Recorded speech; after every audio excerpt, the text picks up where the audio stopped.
I hope this works. Okay, cool. I saw the audio move. For everybody else, I saw mine moving. Cameras are in place.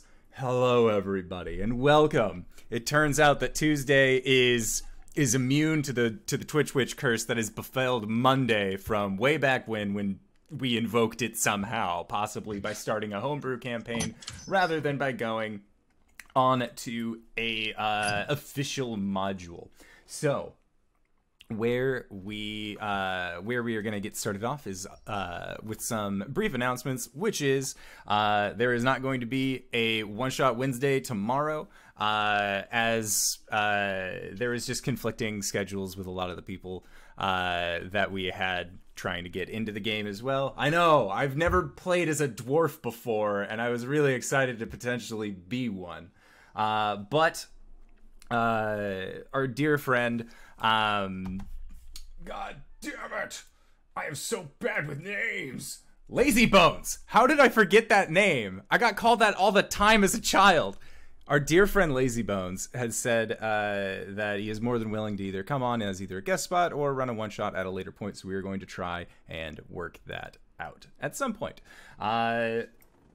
We are also going to be working, using tomorrow, we won't be on Twitch, but some of us are going to be working on a special project for our Monday game, which I am very excited to actually get done once it's finished. So look forward to that tomorrow, or go back and watch any of the other one-shots and stuff that we've done. Also, we have a merch store, so if you go to bit.ly/indoor merch, you can find yourself with a really cool mug, such as this one. It's too small for Greybeard. I forgot I had liquid in mine. We'll figure out about getting a larger mug. Maybe not like that size. We also have amazing t-shirts designed by Danae Keener for the Moon Maidens, which I am very excited about and always wear as often as I can. Also, if you are just tuning in now, we usually play Tuesday, 5:30 Pacific Standard Time here at twitch.tv/The Indoor Adventurer. Now, who are you guys playing for the evening as we proceed to Waterdeep Dragon Heist? Hey everybody, I'm RJ, and I'm playing Hubris, I'm playing Ghost, the Shifter Blood Hunter Cleric. Oh, son of a bitch! Hey, I came in last. I'm usually last, so... Well, guess what, RJ? You are now in the right spot. I did it. Seamless. Hey everybody, I'm RJ, and I'm playing Hubris, the Tiefling Warlock. Hi everybody, I'm LBHackEmUp, and I'm playing Ghost, the Shifter Cleric Blood Hunter. And I'm old Greybeard of Greybeards Tavern, and I'm playing Kronk Gorblatz, Goliath Gladiator. Excellent. And I am the Indoor Adventurer. I shall be your Dungeon Master. Now, where we left off last time, you guys had continued about your way, furthering your quest to find the Stone of Galore. Having interrogated Hrabaz, the split-lipped half-orc, you found out a lot of information that you had not been privy to previously, such as that Hrabaz was working for Manshoon, or as Kronk called him, Mushroom, and that he was also after the horde of 500,000 dragons. Now, Hubris decided that with Kronk, he was going to go and talk to Lord Rainier, and also kind of let him know that there were people that are after him, as well as let him know, kind of spilling your guts to a certain degree, pretty much everything that you guys have been up to over the last period of time. And in doing so, Rainier asked you to escort him to Laurel Silverhand, where upon meeting her, she put you by, not directly, but she put you in communication with Vajra Blackstaff, the most powerful mage in Waterdeep, at least as is believed by many.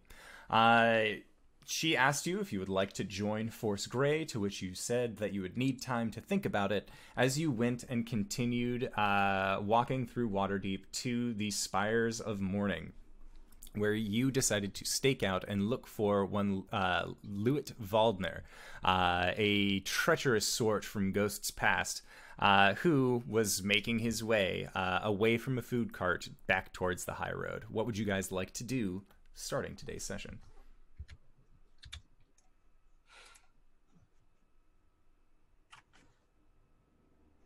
I had to get my clip.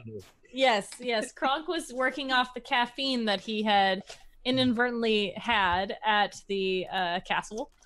And so we see him. I would like to follow behind him. Ghost is in her veil. Was Hubris changed? He would have, but he would let Ghost do her thing. Did he? Yeah, but does he look human or? Yeah, he looks like a Victor right now. Oh, right. Okay. Brown-haired Victor, not our Victor. Okay. So she's just gonna say, she's gonna tell Ghost or tell Kronk, I need you to follow behind us as far as you can without losing us. All right. Shall we go for a walk, darling? And she'll offer her hand. Yeah. Offers his arm. And Kronk pops up, throws himself from the ground and lands, and then because he realizes he took 2 steps and he's right behind you guys. So we'll try and keep up with him in the crowd, and since it's lunchtime, I'm sure there's a bunch of people. Yeah. And just keep our eyes on him. Try to follow him to his home. Okay, make a survival check. Okay. I'll assist, giving her advantage. Thanks. And Is Kronk, he Fey Fiend or? he is not. Kronk, I would also like for you to make a survival check. Oh. Kronk's bizarre adventure. I got a spirit protector in me now. I thought it was Manchun. It is I, Dio. It's 18. Okay. Plus 6. That's pretty good. Yeah. So yeah, No, it's just 18. Okay. 18. I have a plus 6. Got it. Yeah, you track. You managed to follow him without any real issue. Kronk, what was your survival check? I'm working on it, man. I had to get the bone circle out. It's all about the magic. All right. My plus 0. Oh, 15. All right, so you managed to keep track of Hubris and Ghost through the busy streets of Waterdeep. But you giving them some breadth, and the two of you being able to kind of follow him, you manage to track down Father Lewitt until he reaches the southern ward. And then after going down a few alleyways, he ends up going to what looks to be a very small home. It looks very plain from the outside. It's not really decorated or colored up, but you see kind of carved into the wood of the door is the symbol of a monitor. Okay. I would like to. How busy is the street around it? The street around it is pretty busy. You can see that there are people all just kind of littering about. Even though it is still pretty cold out, it looks like a lot of businesses are trying to pick up their business again, as well as people sort of venturing out. This is the first time that they've really felt comfortable going out and getting food for their homes and then being able to return. Okay. I would like to stake out the house a little bit. If and when Kronk walks by us, I'll just tell him, just walk down the street a little bit and come back and get some food from a cart, inconspicuous. Yeah, that. Nailed it. Yeah, and I'd just like to watch the house for about a half an hour or maybe an hour just to see kind of the ins and outs if anyone else goes in. Is it easy accessible from an alleyway, or is it all kind of on the street? It's just on the on this main street. It is an alleyway. It's not like the high road or anything, but Yeah. For the area in the southward that it is, you can see that it is forward facing into the alleyway. Okay. And he does have a plethora of neighbors. Okay. what is it? Is his house in the middle or on the corner? His house is in the middle. Okay. There are there's a house on either side of him, as they're all sort of just pressed up against each other, and you're pretty sure that looking at this, it's part of a housing unit, like sort of townhouses where there isn't. They share a wall with their neighbors. Yeah. Oh, good. And then she'll note any of his neighbors, like what they look like. Okay. That sort of thing. And do his windows face any other buildings? It faces. There's one on the second floor that kind of faces out into the street, and then other than that, you see that there is just a kind of smaller window down below that is near-ish the door. Sorry to bombard you with all these questions. That's all right. And then, does it look like, is it small enough to be like a 1-bedroom house, or is it like, what can I gather from the exterior? Based off of looking at it, it's not a studio by any means. They probably set him up with at least the capability of having a small study or worship space. So you are guessing that there's probably the main sitting room that might have been turned into the study, as well as a bedroom upstairs, as well as a small area for a kitchen. Yeah. Okay. At some point, Hubris like walks away, comes back with like 2 paper cups. So, what's our play? And hands her like one. Oh, what is in the paper cups? Hot cocoa. Mark off 3 silver pieces. Okay. She kind of doesn't look at it, and then as she sips it, thank you, Hubris. I think that for the time being, we know where he is, and we know his surroundings. I think that maybe another day or 2 of checking in to make sure that he is where he says he is, and no shenanigans. We strike. Fun. Yes, I know this is your favorite part about crime. The waiting game. I just love it. Mm-hmm. Shall we gather Kronk and move our way home? If Kronk doesn't gather himself first, is the caffeine worn off by now? I assume. Yeah, we'll say yes. We did laps and push-ups and crunches, and he's exercised it all out of his system. Good. Oh, you 2 can go ahead. I need to do some shopping for Victor. Oh, all right. Kronk, do you need anything while we're out? Yeah. What about the kids? Oh. Ooh. They need stuff. They do need stuff. Perhaps we should go on a little shopping adventure for them as well. Yeah. All right. We should get them jammies. They can't keep using my shirts. True. So, a couple sets of clothing, jammies. Perhaps, do you think Nat would like bows and such? I'm pretty sure she likes bows if the arrows come attached. And Kronk made the noise. I don't know. When I was a child, I liked blood, so I don't know. Me too. And he looks away wistfully. He just gives them this look like, Kronk. Y'all are weird. Yeah, so 2 sets of clothes per kid, jammies, and how are their shoes? Barely there. Okay, a pair of shoes for each of them that they can grow into a little bit. It looks like, if from your recollection, the shoes don't even have soles. They just kind of look like burlap that has been bundled up over feet.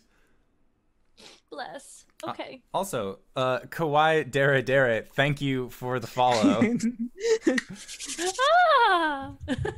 Desu. Who might that be?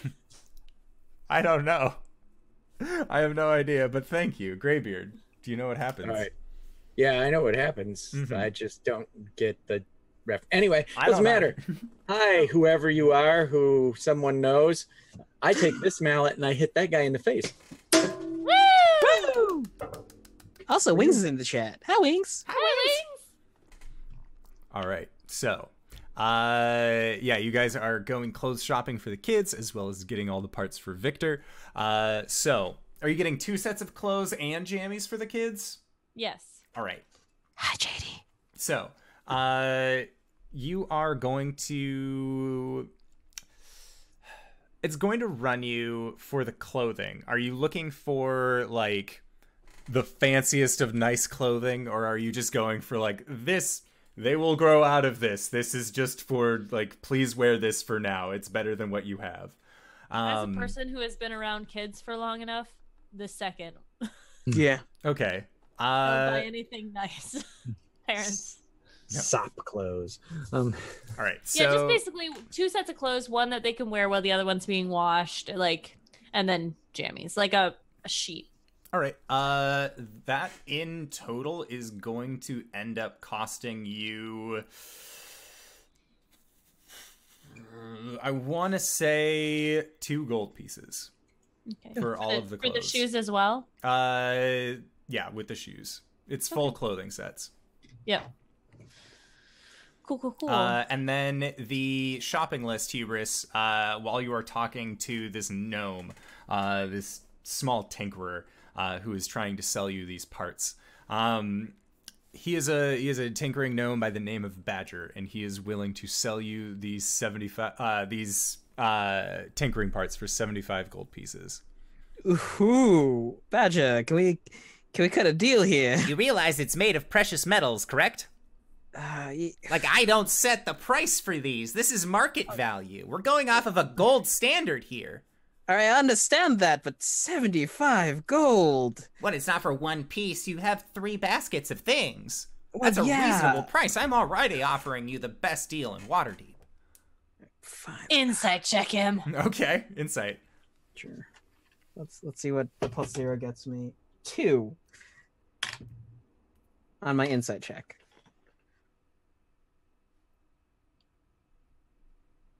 I'm not there.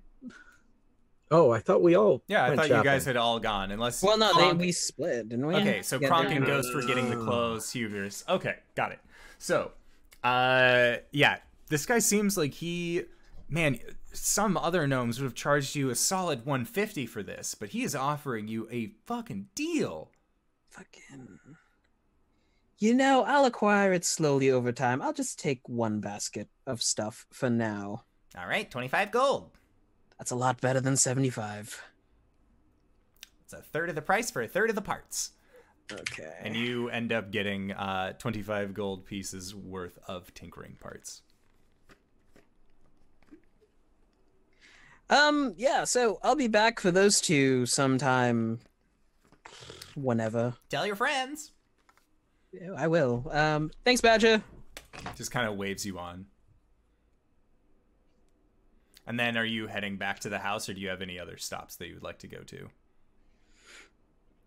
Oh, I would like to grab an arcane focus for 25 gold. Okay. Yeah, you managed to find a dude willing to sell you that, no problem. Cool. And I'm going to go to a cobbler and ask that he sew the arcane focus in the sole of, like, my bladed boot. Yeah, he'd be... Make a persuasion check.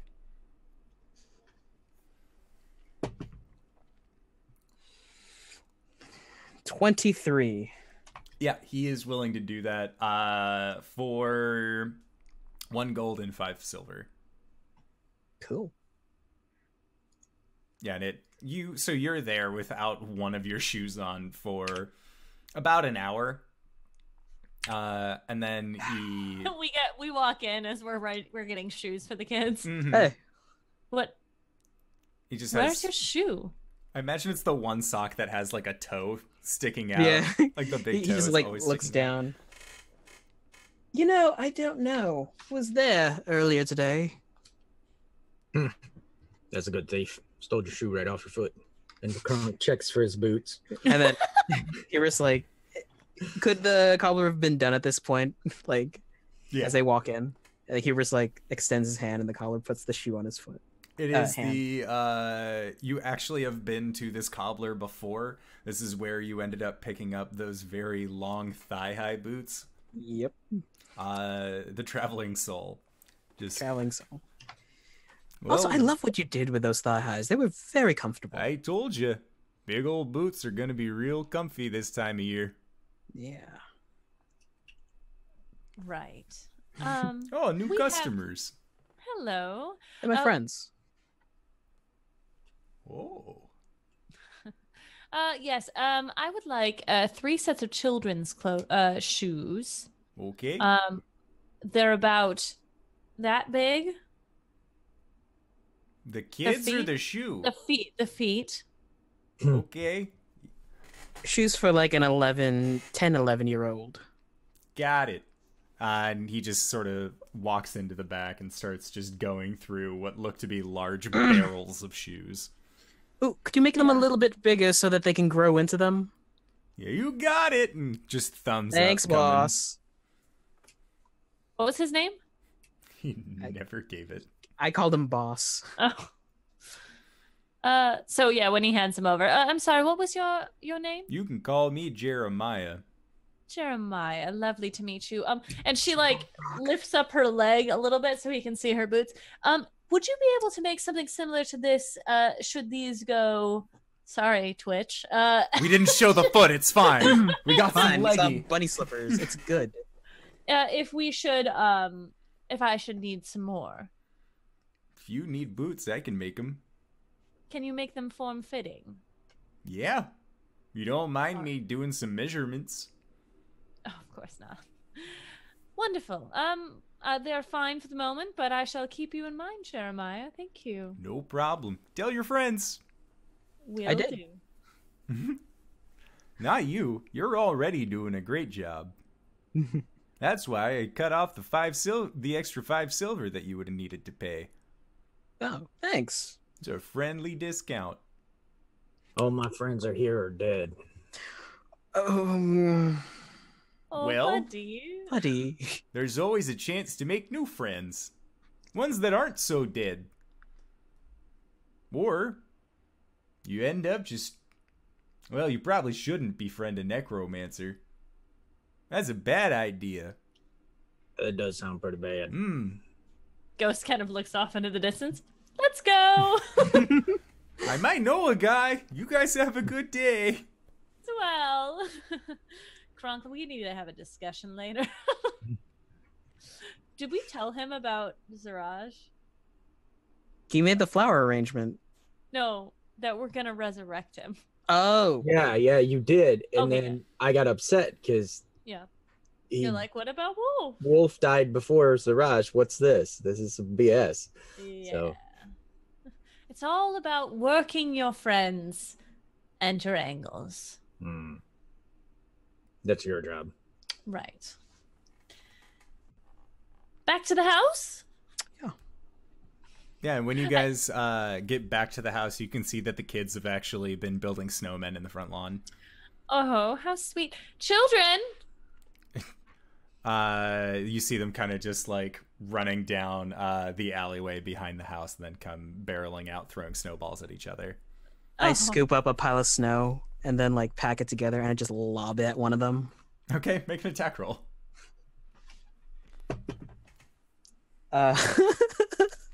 That was almost a natural 20. 14 plus 16. All right. Which kid do you want to hit? Squid. Okay.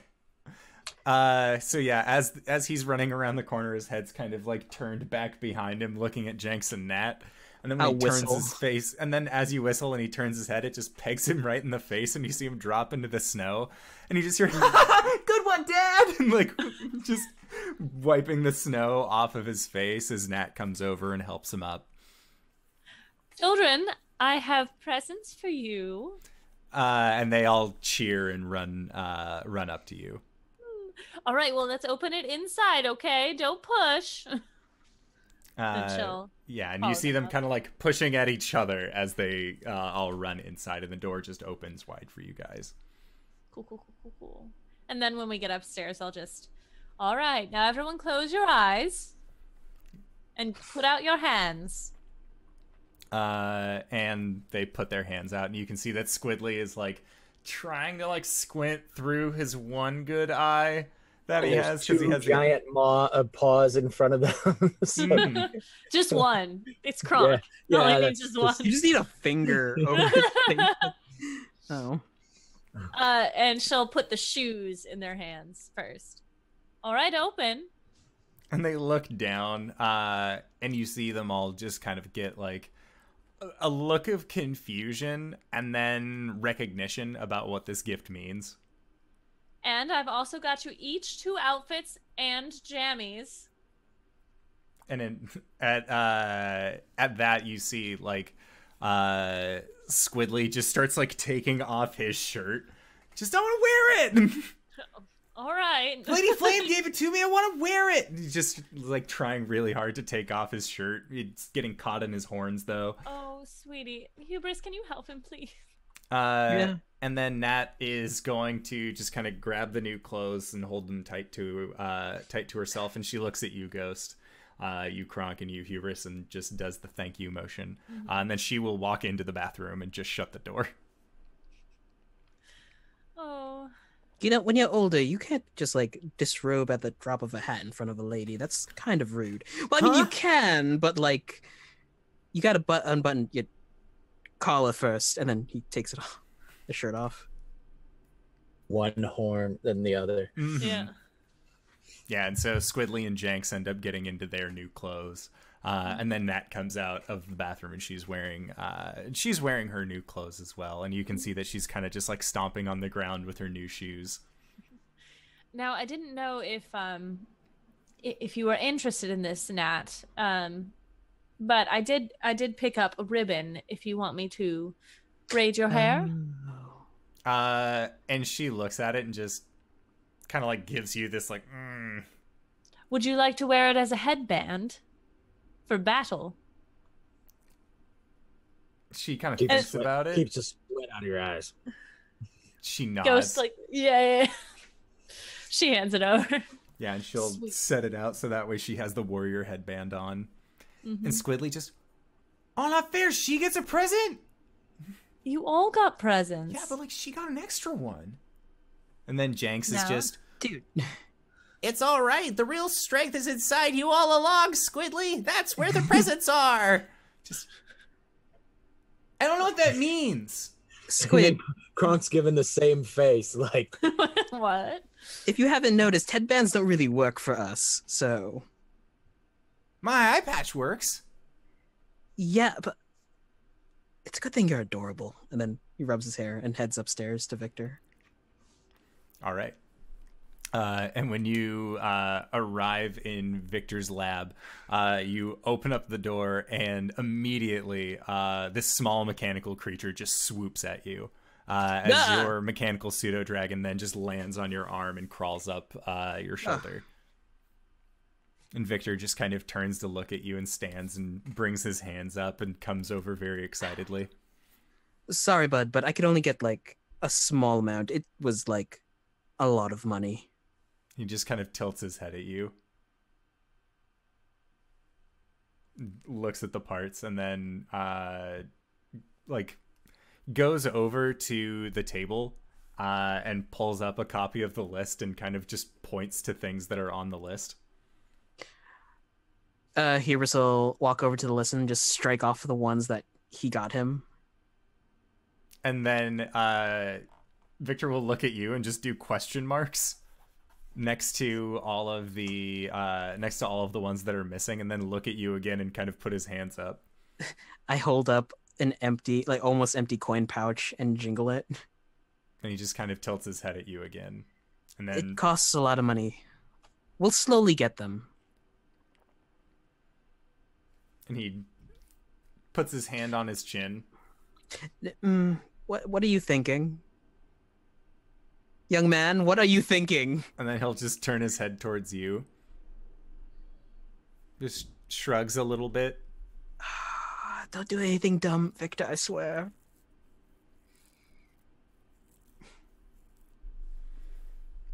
We will slowly get you the parts you need to make another one. You just gotta be a little patient, bud. He just kind of like looks at you and just slowly nods. You can see his head kind of sinks down a little bit. He looks sad. Oh. Well, if it's any consolation, you could always make modifications to this little one.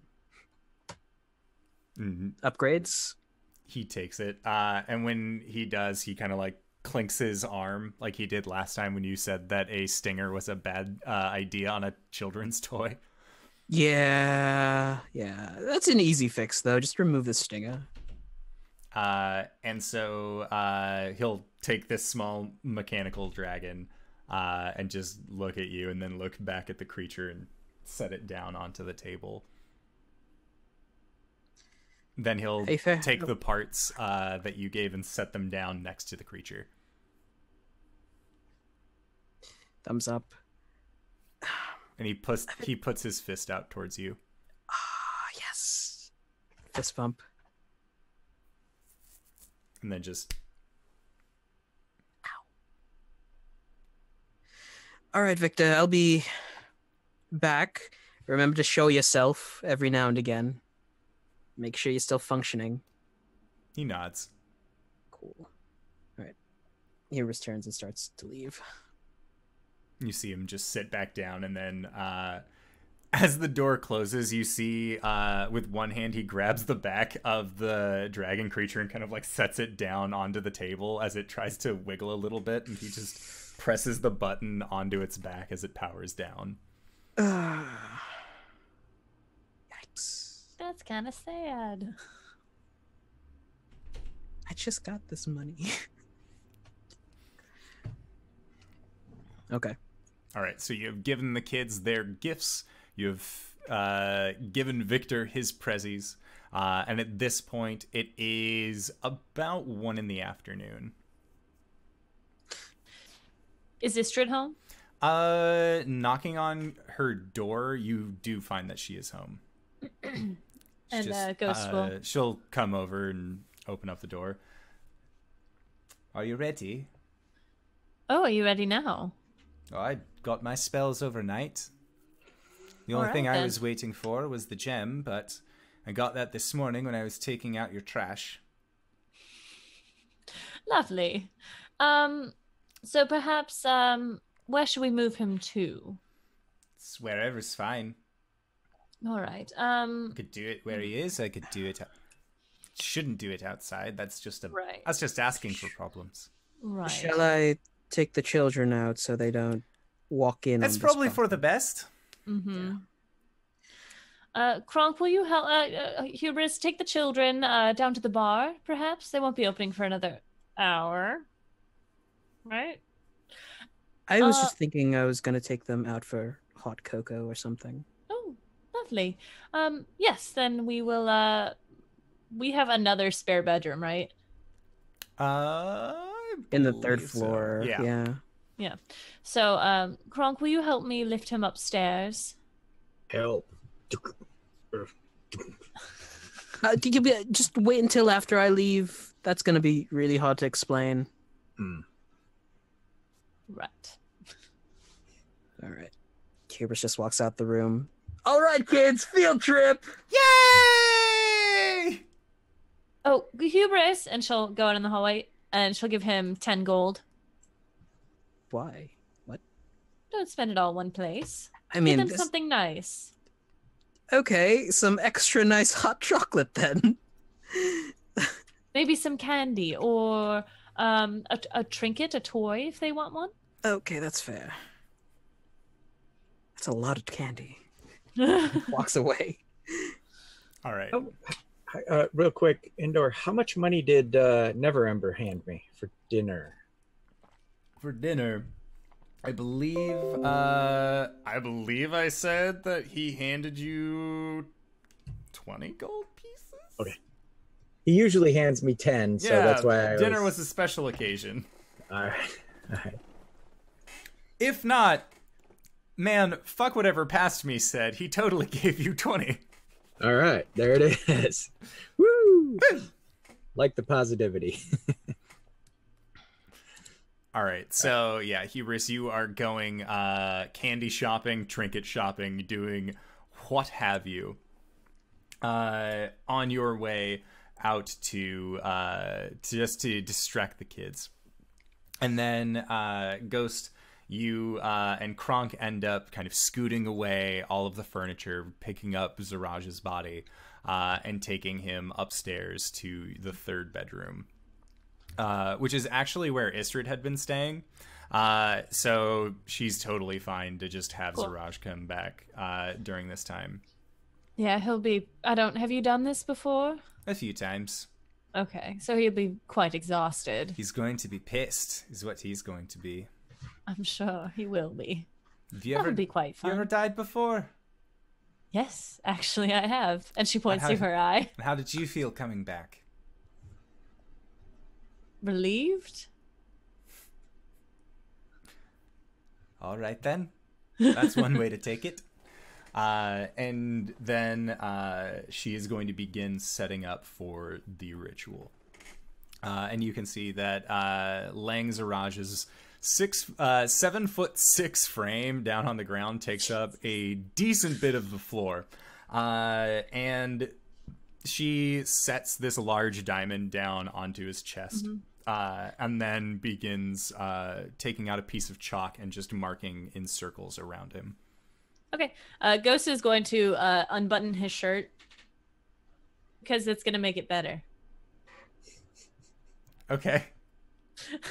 And Kronk, you can see a giant fresh bite mark on his left pack. Okay.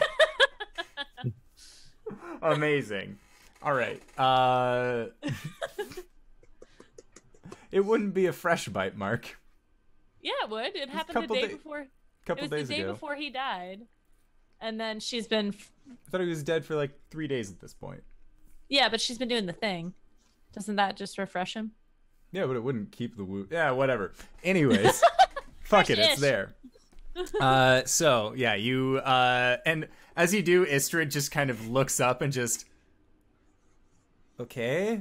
and goes back to to writing down her markings, and all of it's written in Dwarvish, from what you are able to gather. And as Istrid is just drawing things out, eventually you'll see a set of runes just kind of begin to glow brightly onto the ground, or very dimly at this point, with this kind of lighter blue energy, until eventually she finishes just putting these runes around him, almost in a way that a crime scene victim is laid out, and they have to do the chalk outline. That is what she has been writing these runes around, until eventually she closes her eyes, pulls out an amulet, and you can see that it isn't a deity that you're necessarily familiar with.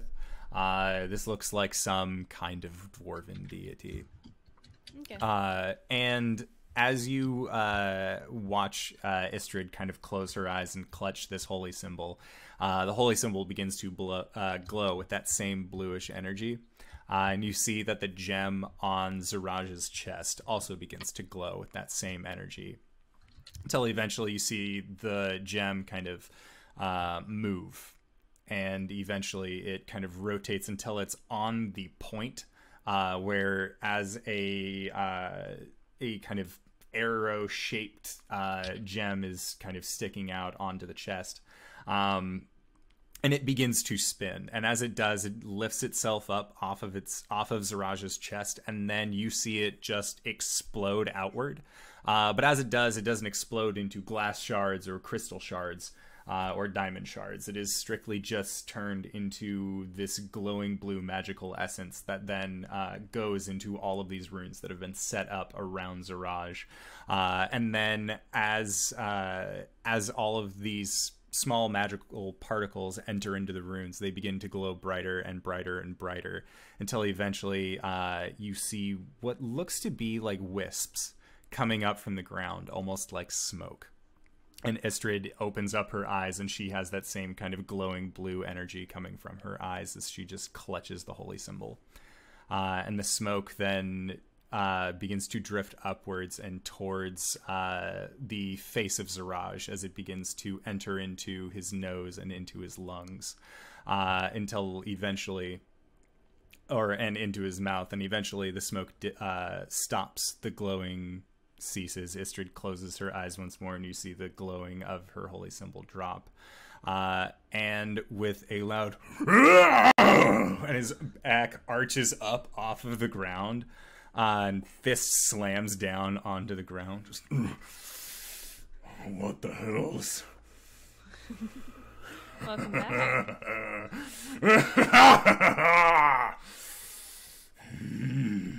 And he just kind of begins starting to pick himself up, and Istrid goes over and puts a hand onto his shoulder and just, it's okay. You're not on the iron cube anymore. You're fine. And he just,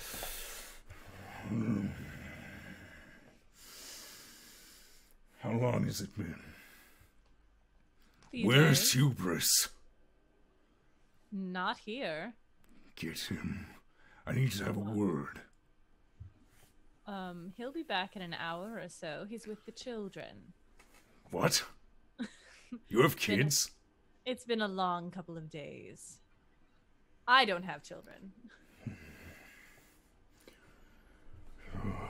And you see that as this initial rage just kind of leaves his body from him coming back, he does look very shrunken compared to what he was before. And he just kind of smacks his lips and just, does anybody have any water? Of course. She'll give him her water skin. As he takes it, he just uncorks it and begins drinking. And he just drains the entire thing in a single go. And Istrid looks at him and just says, if it's any consolation, she's the one who wanted you back. She kind of just like thumbs back towards you, and he looks at Istrid and just, well, thank you for your care. Thank you for being so endearing, Istrid.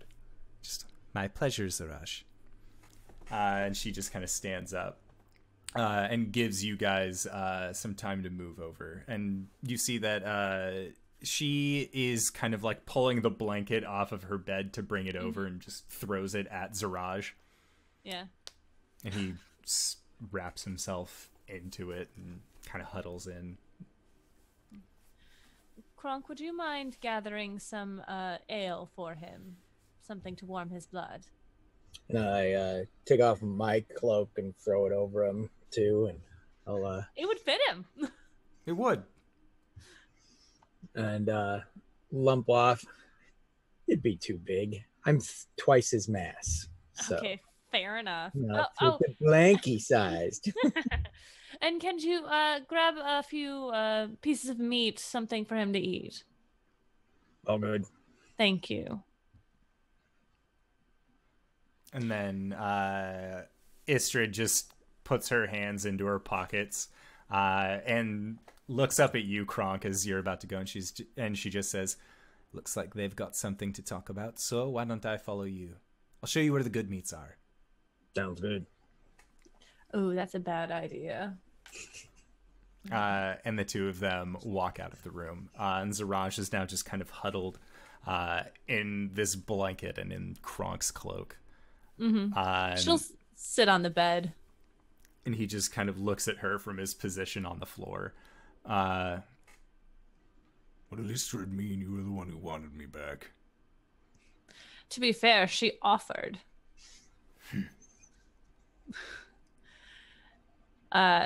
We found you on the street, brought you back here, thought might be worth having you back. She offered. I kept you fresh. My thanks. You're welcome. I hope it wasn't a good afterlife. As good as a half-orc can get. That's true. Find ourselves on the eternal battlefield fighting against our brother kin. Hmm. Better than the hells. This is true. do you want to come up to speed, or would you rather fill me in on your evening? I want Hubris to be here. Why? Because he sent me to my death. Why the fuck do you think I want him here? Give him smooches? Ghost thinks about it for a sec. It's not my birthday yet. Look. I'm sure he didn't know. Doesn't matter. I mean, he made it out. Good for him. I'm guessing your other friend, same thing. He was killed there? Was he? Yes. Makes sense. What happened? Well, I was under the assumption that they were carnival folk. I believe we told you that they were not. I believe you told me that they had firearms, yes, so I brought a team. I brought a small group with me. We set out, got into the boats, because that's where Hubris said that his gun was. So, we went looking. Turns out, people had already spotted us. So they led us onto the boat. Let us down into the bottom. Deep enough that we couldn't find our way out, and then they killed us. How many were with you? There was 4 of us in total. Me and a few other Zents. Well, that sucks. To put I'm it sorry. lightly, yeah. Yeah.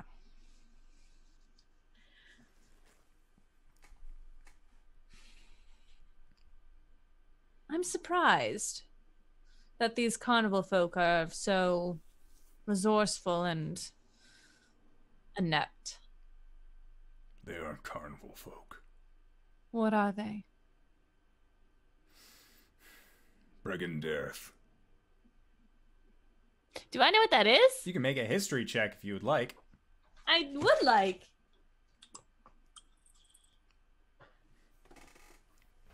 Well, no, that's not great.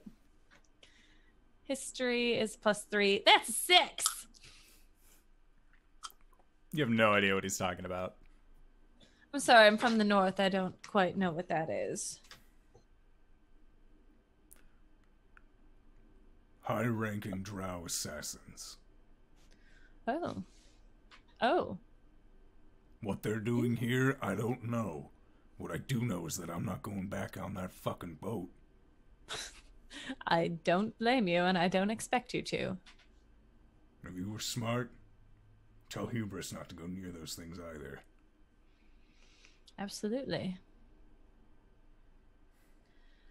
Well, while you were gone, we captured Hubris. And tortured him for information in the basement. And then we killed him. Found out that, oh, geez, how much don't you know? So the master, a man named Manshoon, is back in town. Do you know him? Heard of him. Yes, he's the, and she air quotes, true leader of the Zents. At least he's the one who formed them. And he wants to take back the city. He has a powerful item that he could use to find the treasure of the ex-open Lord of Waterdeep. But we know where the treasure is, and we know part of how to get to it. Where is it? It's in the graveyard. Do you know when he's going to try and get it? This Manshoon. From what Hubris says, a few days. Then you don't need a stone. Just take You're his. correct. Well, that's the plan, but he's a very powerful man, and as much as I like to think I'm very powerful, I know my match when I see it.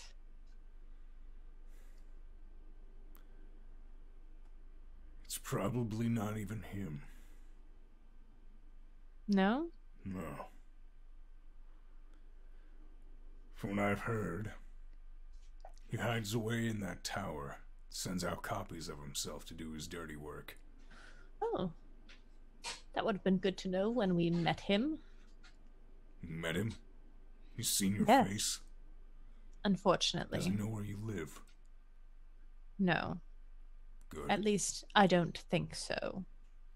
You don't think so? He disappeared before we exited. It's not good. No. But we also talked to somehow the Lord Laurel Silverhand, the Open Lord of Waterdeep, has found out that he is back, and he what is it? What's her name? Lord Protector wants to attack him in his tower in the South Ward. Sounds like a problem for the city, then. That's what I thought. But if we want the stone back, that'd be a great cover. What do you need the stone for? If you know where the treasure is. So we don't know exactly how to get it. I'm sure you all can find something out. I'm sure. It's what you've been good at so far. That and kind of motions to himself. Not bad for a undead. pretty face. All right. Right. So you want to wait for Hubris to come back? I'd like to have I a wouldn't- word. I wouldn't exude yourself too much, though. Coming back from the dead takes a lot out of you. This isn't my first time, and I hope it's not my last. Would you like some help up onto the bed? Please. Ooh. Okay, she'll help him. Yeah, and you can see that he was remaining sitting on the ground, not necessarily because he wanted to, but because he really didn't have a choice otherwise. Yeah. So yeah, you kind of help him up onto the bed, and it is far too small for somebody of his size, but he just has his legs kind of hanging off the edge of the bed. And Do you you prop need him up about so he's sitting up against the wall, and at that point his legs are at the very end. Do you need anything besides more drink and food? And he looks at you and says that he kind of like, even though he's all bundled up, just, It's fucking cold in here. Right. Is there a fireplace in here? I believe there is. Okay. It's Ghost around will the- go. Yeah, she'll go over, and if there's wood in there, she'll light her claws and light the fire. Okay. And then Kronk. You are downstairs getting food and drink with Istrid. Is there anything that you would like to be doing while downstairs? No, I just want to get back up there. All right. And you, while this is happening, you see Istrid kind of just being like, the best, from what she's cataloged, the best booze is on top of that shelf. The best food is on top of that, and she kind of like looks at you and points because she's too short to be able to go and reach it herself. Make a perception check. Perceptive as always. 5. Okay. Yeah, so she just kind of has her arms folded, her eyebrows kind of raised, just being like, it's up there, and then you stretching, like reaching up for it, and she just seems to kind of be taking you in as she does, or as you do. Okay. All right. Yeah. I get stuff And then she is she'll have you be the one to carry it up. She doesn't want to do it herself. I don't think anything of it. And then as you walk past her, she just slaps your ass as the two of you begin to walk. All right. And she's keeping conversation very light with you. And Kronk doesn't. He gets smacked in the ass all the time, obviously, here in the house. So it's just par for the course. Mm-hmm. And when you and Istrid go upstairs, you see that Ziraj has been moved to the bed, and Ghost is working, trying to light a fire. All right. Watch his stuff. And Istrid at that point says, if you don't mind, I'm going to catch him up to speed on everything on our end, if that's all right. You're muted. Sorry, shit. Sure, would you like us out of the room? If you wouldn't mind. All right, holler if you need anything. Shall exit. Yeah, and Istrid will just shut the door behind the two of you. I give him the warriors, like, sup, kind of thing. Ziraj just kind of smiles at you. He can't nod his head very much or do very many physical things. Just like, cool, glad you're back, and then I'll exit. All right, and you guys know that you have about 20 minutes or so until Hubris comes home. How thin are these floorboards? Based off of the destruction that Wolf and Kronk inflicted on your house on your first day staying there, you know that they're not particularly thick. Okay. Ghost is going to go downstairs under where they are and hopefully have Kronk hold her up so that she can listen in on the conversation. Okay. Make a perception check. Because it's Waterdeep. Hey, DM, how much is a healing potion? Healing potion should be 50 gold pieces. Perception is +6. That's a 21. Nice. So you managed to overhear their conversation. So Istrid lets Ziraj know that her and Davil helped you guys with the interrogation of Frabaz, and relays that the same information about what happened on that front. She says that Davil was the one to set her up here in Trollskull Manor, and at that you kind of hear Ziraj just kind of scoff to himself. And it seems he's not necessarily a fan of Davil, but like they're work friends. Then Istrid kind of she continues to talk to Ziraj about the things that have been happening on her end, about how the tiefling in this house has agreed to allow Istrid to be the manager of the establishment for the better part of 2 years.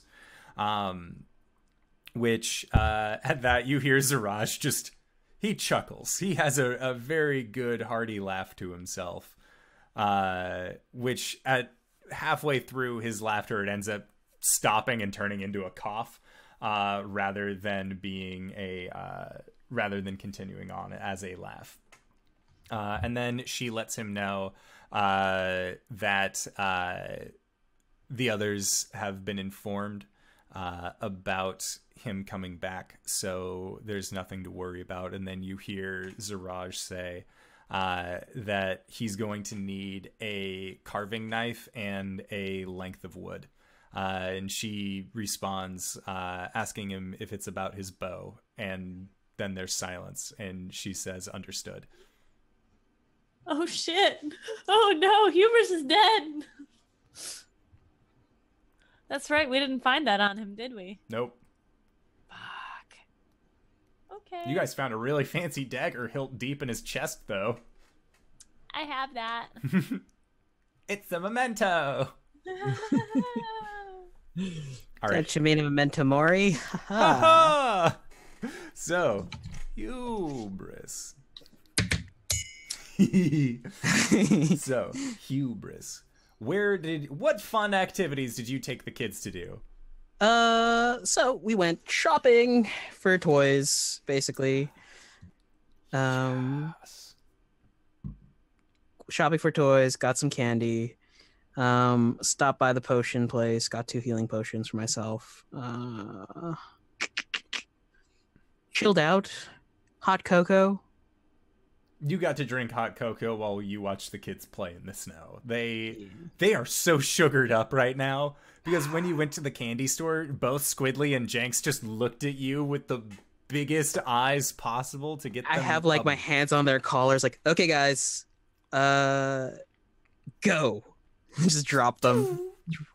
And then Nat kind of like rolls her eyes as the boys run off, and then she just kind of like walks up and then just begins taking little bits of candy here and there. She's not trying to take too much. And you can see that before she does, she like tightens her warrior's headband. I imagine as Hubris is like drinking the cocoa, he's like smiling to himself, and then a snowball hits him in the face. And you can see that it's Squidly who threw it at you. Puts the cocoa down, shrugs off his first coat, and stomps into the snow. All right. So yeah, by the time that you get back, the toys and candy all it ended up costing the full 10 gold that Ghost had given you. Mostly because the toys that the kids were interested in were sparring weapons. We have those, though. Squidly wanted more practice arrows. Okay, fine. And then Nat actually wanted to get a small buckler as well as a smaller practice sword. All right, now you know, Nat. You're not supposed to take it full on. It's supposed to be a glancing blow. And she just keeps doing the motion of a glancing blow. And she's standing on the farthest edge of the group of kids, so she's not going to accidentally hit another one. Mm-hmm. And then Jenks ends up coming over to you, Hubris, and says, "What are we going to get by book?" Oh, actually, it was like 200 gold, right? It was 200 gold, yeah. My wallet's a bit light, but hopefully soon have a job coming in that might pay well. And then Jenks just kind of nods okay. And he says, "Did you hear that, Waffles? We're gonna do it!" And he just hugs his stuffed owl bear.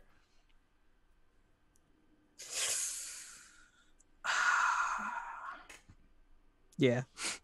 Hubris will bring him home. Yeah. And Ghost and Kronk, when you see Hubris when he comes home, he is just covered in snow from having gotten into a snowball fight with the kids. You might want to take care of that. How was your day out? It was awesome! And all the kids like run in, and Squidly just gives you a big hug on your legs. But he is just covered in snow as well, and you can just feel that cold, damp, snowy field press up against you. Thank you. All right, children, now that we have 2 sets of clothes, we're going to take one off in your room. Place your clothes over the, I don't know what they're called, the things that you put in front of the fire to dry out your clothes. Clothing. A clothing rack. Yeah. Rack. And then get in your other set, all right? What is it, Greybeard? What is it called? Tell me. There's, for men's clothes, it's generally called the valet. And then the others are actually called a drying rack. Oh, awesome. Solid. So you manage to the kids end up going off and drying out their clothes, leaving you guys standing and in the central waiting room of Troll Skull Manor. And as Hubris, you have come home. As you are all talking, you look up the stairs and you see that Istrid has her arms crossed. And she looks down at you, Hubris, and says, "The biggin would like to have a word with you." Fun. And that is where we are going to go into our first break of the evening. So I wanted to say thank you to everybody who's decided to stop by and join us for this humble little campaign strut that we do through Waterdeep.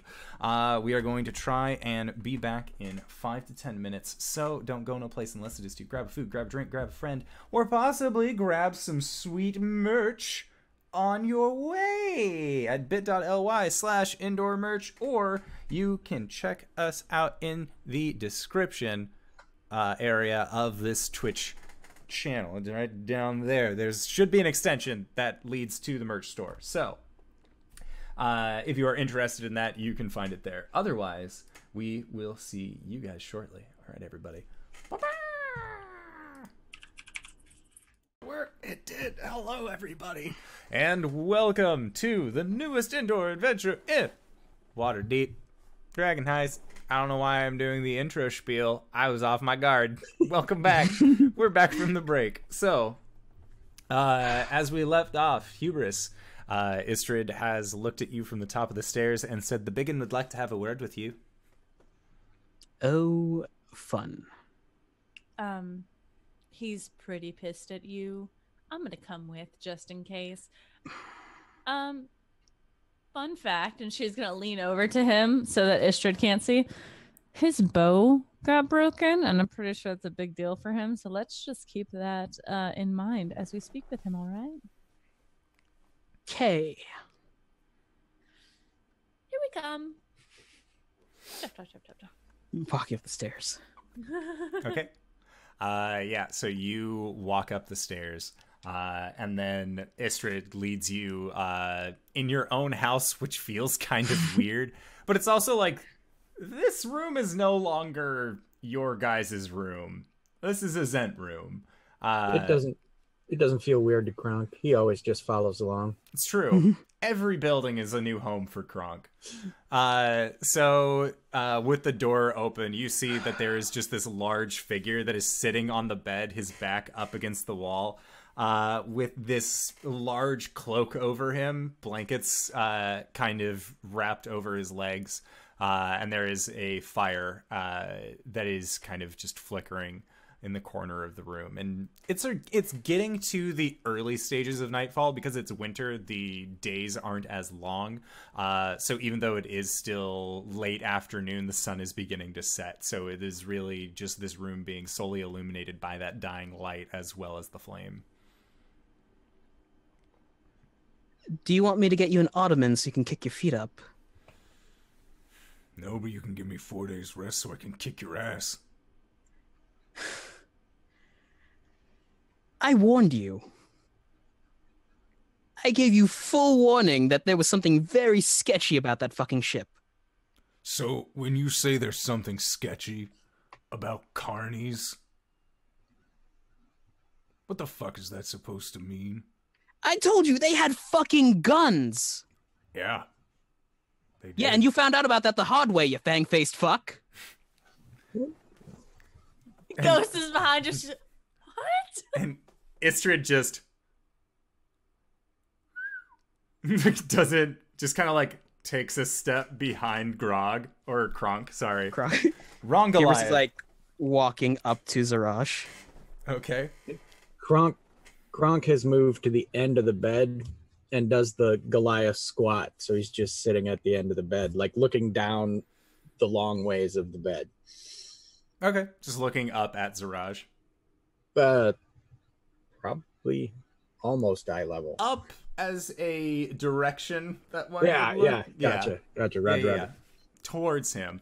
I'm in the Pacific Northwest. Everything is up from everything. So you were just looking in his general direction. Lower Michigan, same lower. Everything is up. Yeah, everything's up. Like, I'm going up to California later. Like, no, you're going south. What is this location? Anyways, yeah, so you were looking at Ziraj, as Hubris has just called him a fang-faced fuck. And there's just silence that comes from him. And he says, I took the precaution of bringing people with me. What I didn't expect was drow assassins. I told you there might be drow as well. There wasn't a mite. All of them. All of them? All of them. Well, that's news to me. Yeah, news to me too. Fuck your gun, you're not getting that back. Okay, fine. That's fair. I have an action ready. Okay. Oh. Okay. Ghost is gonna walk over and put her hand on Kronk, just like, it's okay, just let him hash it out. It's an action ready, that's all. I just don't want Hubris dead, so... I've kind of just... You know... Forget about the gun.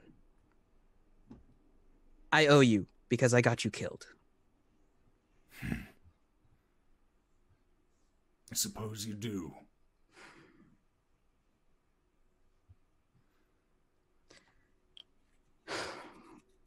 Hubris, like, puts a healing potion down on the table next to Ziraj. He'll just look at you, reach out, he takes it. Pops the cork, smells it a little bit. Oh, if I wanted to poison you, I'd do it with a blade. I wasn't planning on you being a poisoner. I was planning on you being an idiot. He takes a drink from it. Oh. And that is 2d4 plus 2d4 plus 4. Okay. Wow, look at him go! He rolled max! Oh boy! Wow. Wow. Wow. So, yeah, he drinks the potion, and you can see that there is a little bit of color that comes to his otherwise gray skin. And he looks at you and says, "Are you familiar with the Brandath?" Can I roll a history check? yes. And Kronk, you can roll a history check as well. Can you spell that for me? Yes. So That's a natural 18. it is 18. Okay, so it is BRE GAN D apostrophe Oh. AERTH. Because they're from the Underdark. You gotta have random apostrophes. I'm amazed there's not a Q in there. Oh, there is. It's at the end of Daff. It's after I got the a D. 7. I got a 17, by the way. Okay. Ooh. Yeah, so the two of you would have heard about this before, whether in your previous dealings, just being pseudo phantom thieves and vigilantes of the night, or just through sheer chance, possibly overhearing it at a tavern. Or Kronk, maybe with your backstory, you might have even entertained a member or two of this organization. But it is, whereas the Drow Society is heavily matriarchal, Brandath is a all-male assassin group that is led by a very infamous drow figure known as Jarlaxle Bairn. And that is, they come with the backing of an incredibly powerful drow house deep within the city of Menzoberranzan, the city of intrigue. Motherfuck, what are they doing here? The fuck if I know. I've been saying that boats were full of drow the whole time. Maybe I have been, and Kronk has been saying it the whole time. So, if anything, Brandath have been taking out half-elf Zants on the dock. Zentarum. They were probably just being racist asshats and killing anybody who wasn't a drow. Oh, that's fair. All right.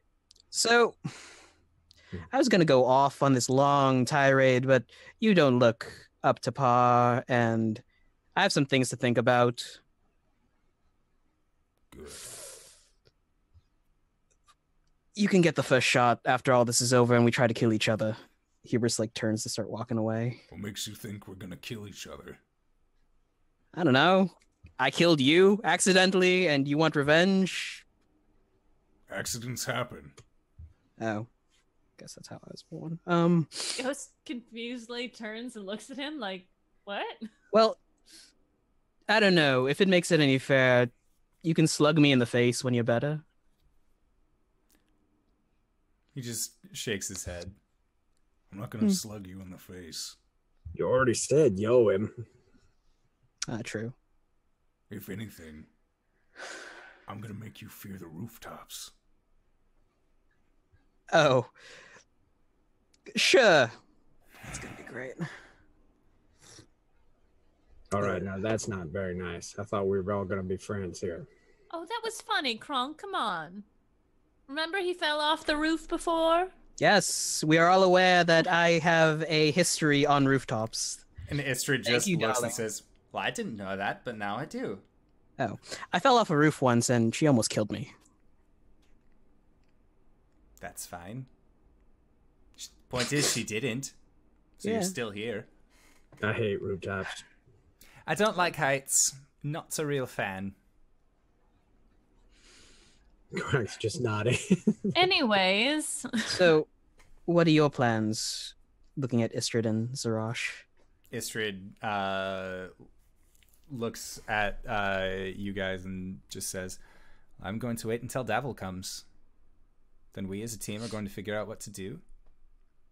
And the three of you, you said that you all knew the location of where this vault is. Aye. In the graveyard.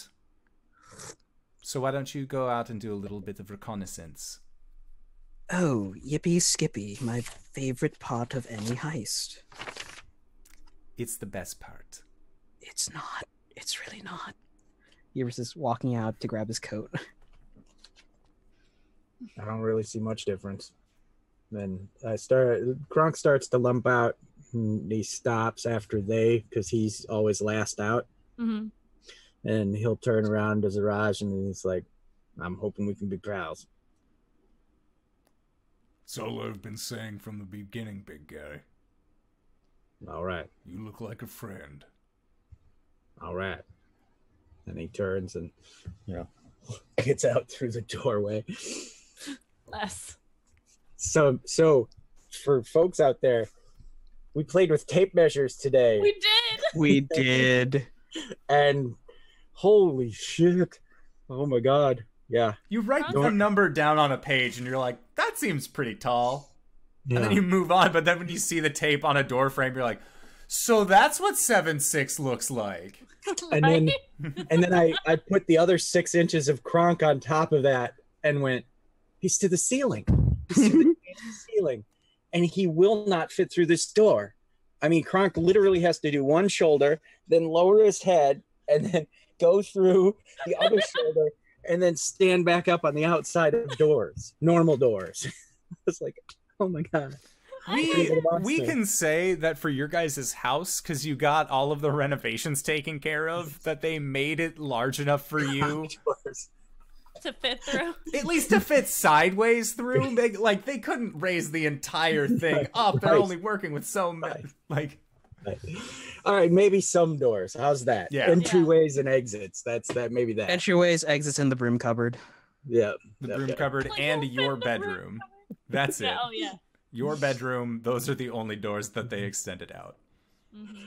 Anyway, sorry. That was interesting. Like I said, we played with tape measures. Mind-boggling. Like, oh, I come to Ziraj's sternum. Okay. This changes nothing. Yeah, it's fine. All right, you guys have been told to do reconnaissance in the graveyard. Mm-hmm. Are you heading out to do that, or is there anything that you guys would like to do beforehand? No, reconnaissance sounds good. Tell the kids stay inside. Okay. Or they can go in the backyard. That's fenced No, in. it's nighttime though. Oh, is it? No, it's not. It's the afternoon. It's late afternoon. Right, because it's dark out though. Yeah. Okay. Yeah. Make sure they get dinner and play with their toys. Yeah, they're just making do. Like, they are having a good time amongst themselves, and you can see that Lif is also kind of just playing with them. Just like Nat seems to have convinced him to spectrally hold up a ball near her. And so she has her shield out, and the ball will just, swoop in towards her so she can bat away with her shield, or it'll come towards her and she'll try and strike out with her sword. just trying to do some form of combat training. And Squidly, you see, is just like taking pot shots with his dummy arrows that have a rounded end on them, trying to hit the ball as well, and he is not having nearly as successful a time as Nat is. I whap him on the back of the head. Don't aim at anyone's faces. Yet. And Squidly is, he seems to have taken a book from your library, Hubris. Which book? It is, it's actually the Frankenstein book. Oh, Jenks. Yeah, Jenks did. Okay. Yeah. Yeah, that one's a good read. And he says, I like it because it has Victor in it. That's fair. Yes, it does. Kronk, right. again, being the last one out of the room, stops at Squiggly and Squidly and says, "Throat. Shoot for the throat or the groin." And Squidly just gets this big look on his face and just, yeah! Look. Oh, we're gonna get these kids killed. All right, so yeah, you guys make your way back out to the streets of Waterdeep, and then trudge on down the high road until you reach the City of the Dead, which you have been to at several times at this point. Once when Wolf was doing his stakeout, and then I believe you guys just came separately to that stakeout. We did. Yeah. Yes. Long time ago. In a galaxy far, far... Wait, no, that's not S. Get out of here. So, yeah, you guys end up meeting the city guards that are stationed there, and they end up asking you to sign your names in the ledger book, just so that way they can keep track of who's going in and out, as it is after dark. Okay. As they're walking, since they had to do this before, Ghost is going to lean up to Kronk. Kronk, remember, we're going to sign fake names this time, okay? Mm-hmm. So not Kronk Gorblatz or Gronk Gorblatz, okay? Yeah, that was a good one. I know. Something a little different, all right? All right. Okay. And then she'll sign Priestess. Priestess, doctor signature. Yes. All right. And then Kronk, what are you signing? The big X. All right. And when you write a big X, and Ghost, you write Priestess. They then just like write a small description of what you look like underneath. And then they just kind of let you through into the out into the City of the Dead. All right. Well, we have to find the what? I'll watch the VOD later. The Brandath, the Bride of Never Ember, her family tomb. Yeah. I would like to take a quick look around and make sure that we're not being followed. Okay. So, make a perception check. Where did I note that? I got a natural 1. Oh shit. You feel like you're not being followed. You're Yeah. pretty confident. There's a 15. A 15? Yassa. All right. Worse yet, she knows we're being followed and can't find them. We have to leave right now. We have to go. Ring race. Alrighty. So, yeah, you end up. Hubris, you don't see anybody following you. You don't really. Like, there are a lot of people who are just kind of like standing around fires just trying to warm their hands. And even then, it's not like a whole lot of people. They're just small clusters. And it seems more like small families. And you can see that it's like a dad with 2 kids that were going to visit, that were going to go visit their mom and then head off from the City of the Dead, that kind of thing. But yeah, you guys don't see any hooded figures following behind precariously. Cool. Do we know where it is? The Brandath tomb, you do not. Okay. So you'd have to do. This is a big ass cemetery, right? It's a pretty big cemetery, yeah. Okay. So you guys are gonna have to take some time to kind of look around. Yeah, I was gonna say we don't have anything else to do tonight. So yeah, survival checks. Yep. I'll assist someone. Ghost. Okay. Me. Okay. Because I got a nat 1. I got a nat 20. Womp womp womp womp. I'm not even gonna roll it again. I mean, Hey man, if you get double 20s, what could possibly happen? Extra cool I stuff. didn't. I got an 11. looks into the universe and sees 4 people playing a board game online.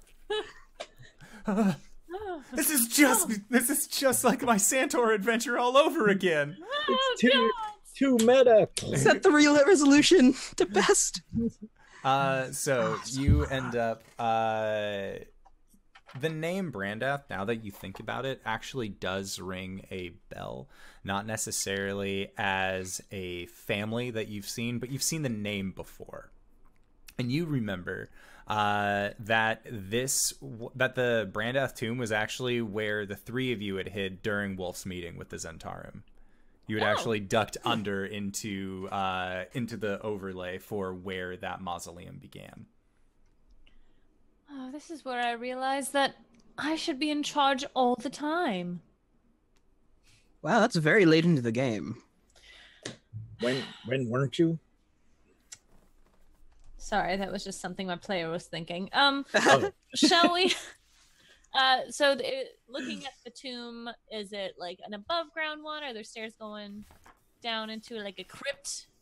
So you see that it is open enough that there is a large tree that is kind of like set off to the side of near where it is, and then there's an opening as well as kind of like a stone structure that says Brandath on it.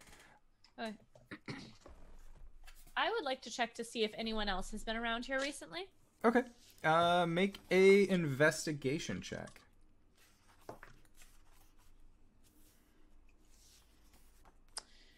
It's a 10. Okay. So with a 10, looking around, you can see that it doesn't look like people have walked by it, but they haven't walked into this area before. Yeah. Okay. Footsteps light, boys. We don't want to leave too many tracks. What? Picks up a big purple boot. Shows it to you like, I don't leave tracks. This is true. I guess what we're looking for is some sort of hidden entrance. Unless it's behind one of the... I assume this is some sort of magical hullabaloo. As you guys approach the entryway to this mausoleum, you actually see that the tree next to it bends down, so that way all of its branches block the entryway to the tomb. Fair enough. Godna hasn't been in. No, like the tree was upright and actually bends down and blocks it off. I still make the comment. It's fair. That tree just moved. Yes, it did. Ghost is making a mental note because she doesn't want to speak out loud because that's like been a problem before. Well, why don't we stake out, boys, and see if anyone comes to visit. If we must. You can take a nap if you insist. Oh no, I'm not. That's the worst option, actually. What, Kronk? We can just take it down. No, that's defacing public property, and that's on the code legal. Plus, then someone would know we were here. All right. Perhaps later. Sorry, buddy. It happens. You said the stone's magic? No, the tree is magical. All right. It would seem to be barring anyone from entering. See, we should have had some blood from Neverbember. Perhaps. All right, we're going to find a spot that's kind of out of the way, hidden, but we can see the entrance. Okay. In the crook of a mausoleum. Yeah. So as you guys go back from and try and find a place to kind of stake out, make a perception check to try and find a good stakeout spot. Ooh, That seems like a good check to roll for this. I assist. I take the help action. Hilfe. Ooh, that's way better. 24. Okay. 17. Yeah, with the 24 and 17, this is no problem. You guys end up going to another tomb that's kind of farther off. And I believe the Hubris, you and Ghost both have dark vision? Does Ghost have dark vision? I know Hubris does. No. All right. So yeah, this tomb from where you guys are is roughly about 60 feet away. So Ghost, you can kind of make it out. Hubris, you can see it no problem. Yeah. And as you guys back up, the tree actually then kind of stretches upward. Fun. So I'm assuming he needs to be alive for this event and present. If they need his blood, maybe that was just a Archaic way of saying bring the body live. Yes. That's my guess.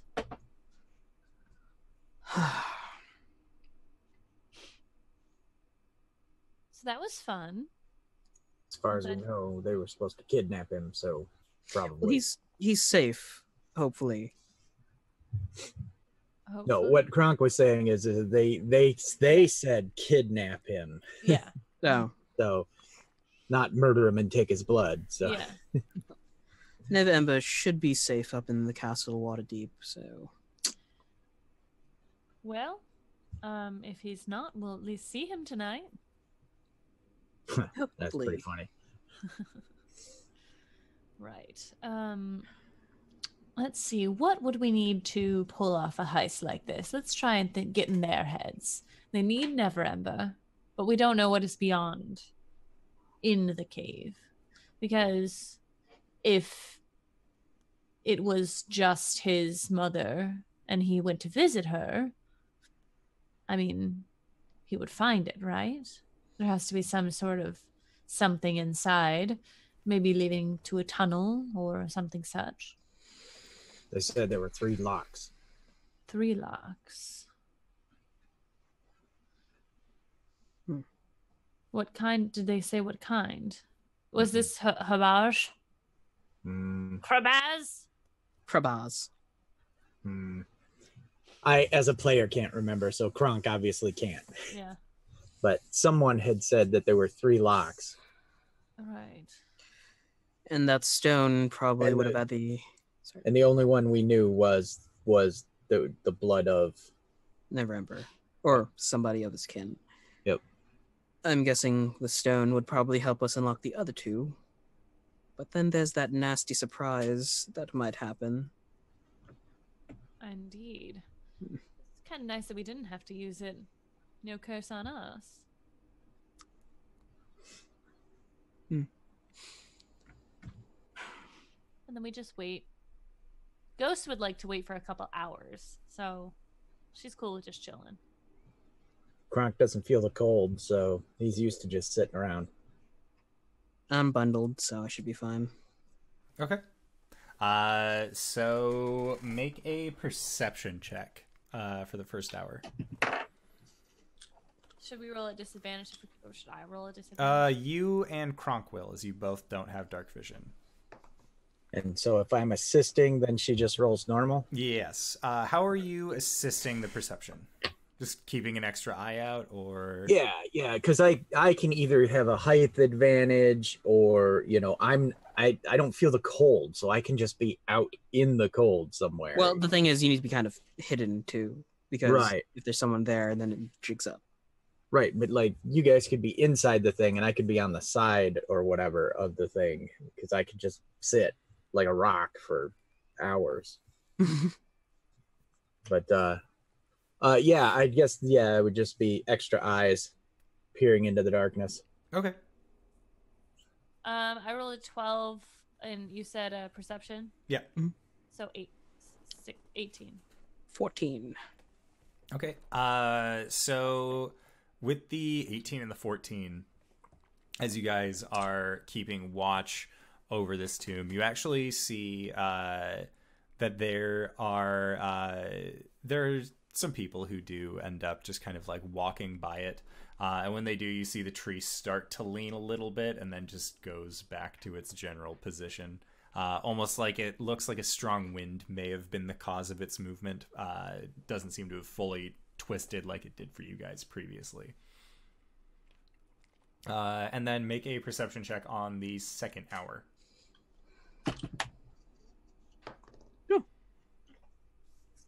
18.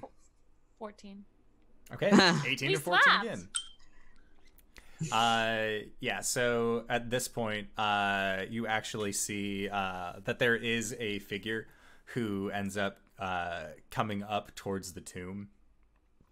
And at this point, you see the tree kind of lean down and try and block off the entryway, and the figure just sort of looks at it, tries to walk a little bit closer, and that is when you all hear actually a voice emerges from this tree. And it says, "Only those of Brandath blood are welcome here. Begone!" Son of a bitch. And the figure time is 2 a.m. The figure just Do you know where your children are? Looks very startled and just quickly scurries away. God. And the tree just rights itself back up. So that means Rainier is the only key in. We can't just go up to Never Ember Senior and be like, "Oh, hey, we know what the thing is. Here's the stone." Baha. Well, wait. I mean, because he's half. Yeah, but doesn't she have kin? I thought she didn't. Was I wrong in thinking that? No, she does not have any other kin. She was an only child. Yeah, that shows you what I know. Sorry. It's okay, Kronk. I know it's hard for you to pay attention for a long period of time. What? Nice. Sorry. So what time is it now? We've been there for 2 hours. At this point, it would be close to 7:30 p.m. Yeah.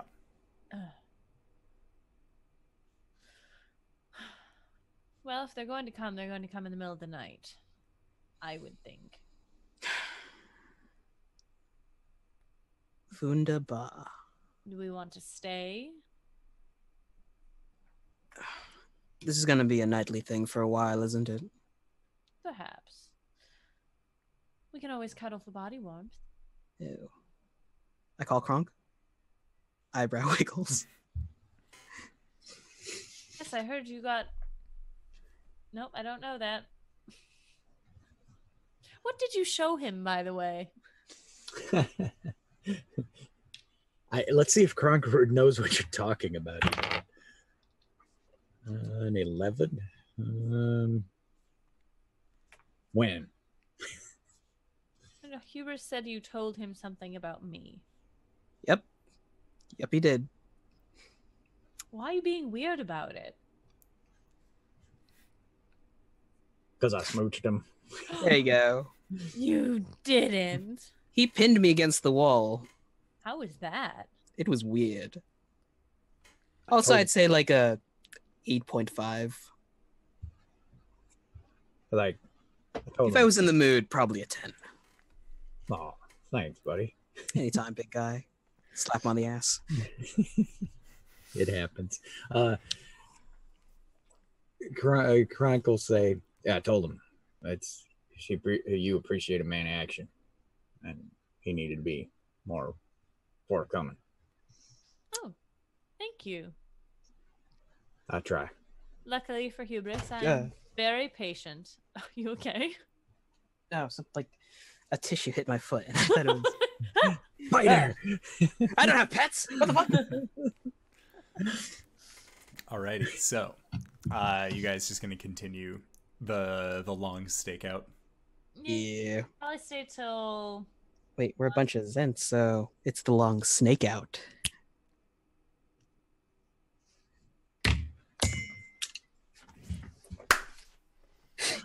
Didn't even do it right.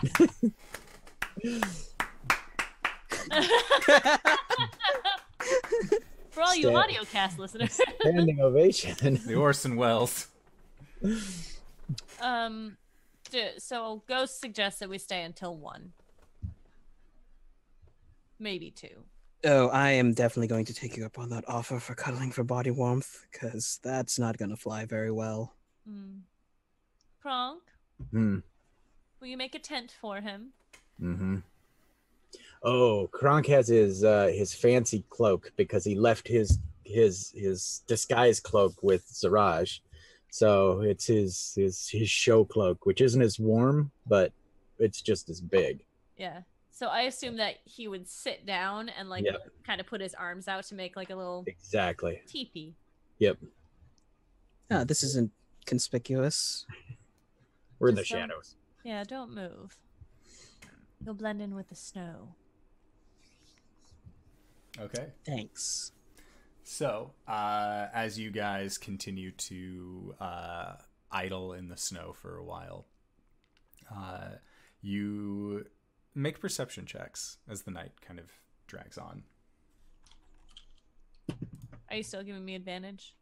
Oh, yeah, I'm always doing the help action for stuff like that because, it's more of a, hey, keep a lookout. 1? Just a 5. Okay. Well, no, it's a 7. Okay. 9. Kronk's like, guess who? I guess who?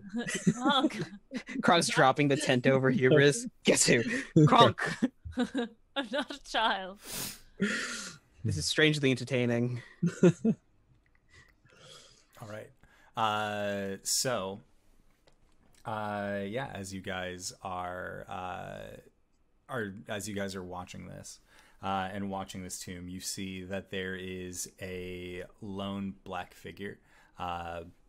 robed figure that just begins making its way up to the mausoleum, and you see that the tree begins to move, and this figure just sort of walks up to it, and you hear the same warning message that comes booming out, which is, "Only those of Brandath blood are welcome here. Begone!" And you see this figure raise a hand up towards this creature, and you begin to see a magical effect kind of coming out from this individual's hand. Fuck. And as he does, you see this large tree just and in its place is a small rabbit that then falls down onto the ground. Ooh. Where was he hiding that? And you see this hooded figure then begin walking into the tomb. Friend. Well, door's open. Yeah. Fuck. All things considered, we should have taken up that Grey Force offer. Mm-hmm. What spells do I have prepared? I've got sword. I got a rock. All right, cool. Let's do it. Let's do it. Let's raid a tomb. Fuck, we can't just leave him. All right, yeah, we gotta go in. Right? Yep. Right? Mm-hmm. Okay. We're gonna follow him sneakily. Make stealth checks. Before we leave, in chalk, I'm going to write on, just put an arrow on the outside of the tomb, pointing inward with an H. Sounds good. Ghost will put a G with a smiley face next to it. And a smaller K. Okay. Stealth checks. Yep, make stealth checks. Ooh. 7, an 8, 9. Dirty 20. I've got that 7. Okay, so 7, a 9, and a 20. Hubris. Does he roll an advantage because he's got the boots on? What do those do? The boots would I've got give him chainmail, like full chainmail, not chain shirt, but full chainmail. So that gives me disadvantage. And so the boots, until we can get 450 together to get me a breastplate, we've got problems. So, yeah, this figure does not seem to notice you. Or at least as you guys kind of like set off from your spot, and you have seen him kind of walk into the tomb, as well as once he is into this mausoleum, and once he is inside, you see that there is just a light that emerges, like a torchlight. You can see it kind of flickering off the walls, and as you enter into this into the ground level of this mausoleum, you can see that there is actually a stairwell that leads down into another level beneath you, and you feel like you're being stealthy enough. Hubris, you know that your friends aren't being super stealthy, but the light just seems to continue moving down the hallway. It does not seem to actually stop where you guys are. Could you be any louder? Mm-hmm. No, that was a rhetorical question. Don't know what that means. You mean it? What are you guys talking about? You are loud. He wants me to be louder. No. No. You're doing great. All right. No, he's not. Don't lie to him. I thought we said we weren't going to lie to each other. Secret! So this room is just kind of a open You see room. that there is a casket on the right and the left, and then on 2 raised pedestals on the back right and left side there are also more caskets, and then there's the staircase that's leading down. And the staircase that leads down, you can see, extends into a hallway that goes on for about 30 feet or so before taking a veering turn to the right, and that is where you can kind of see the flames coming from the torch that this figure is holding. Shall we? I'm going to tap both Ghost and Kronk on the shoulders and turn them invisible. Right. Okay. Ghost is going to grab his butt and then continue walking. Kronk! Wait, no, that hand was too small. Ghost! Wait. All right. And are you guys making your way down down the mausoleum staircase? Yeah. So make stealth checks again as you guys proceed with caution. Now, double advantage does not cancel my disadvantage. No. It's just a normal roll. Yep. Does invisibility give us advantage? It would, yes. Oh no, I can only give it to one person. Shit, because it's a concentration. If you cast it at higher level spell slot, doesn't that? At higher, you can cast a spell using a spell slot of 3rd level or higher. You can cast it 1 additional time for each spell slot. Got it. Of 2nd. Yeah, so maybe not do that. We're just gonna retcon. Okay. Good. My bad. Kronk still rolls flat. A 5. You can still grab Hubris' ass if you want. 18. Okay. 18, 5, and 9. Yep. Got We're on stone. She's wearing heels. Sorry. So she's like you can hear click, click, click, click.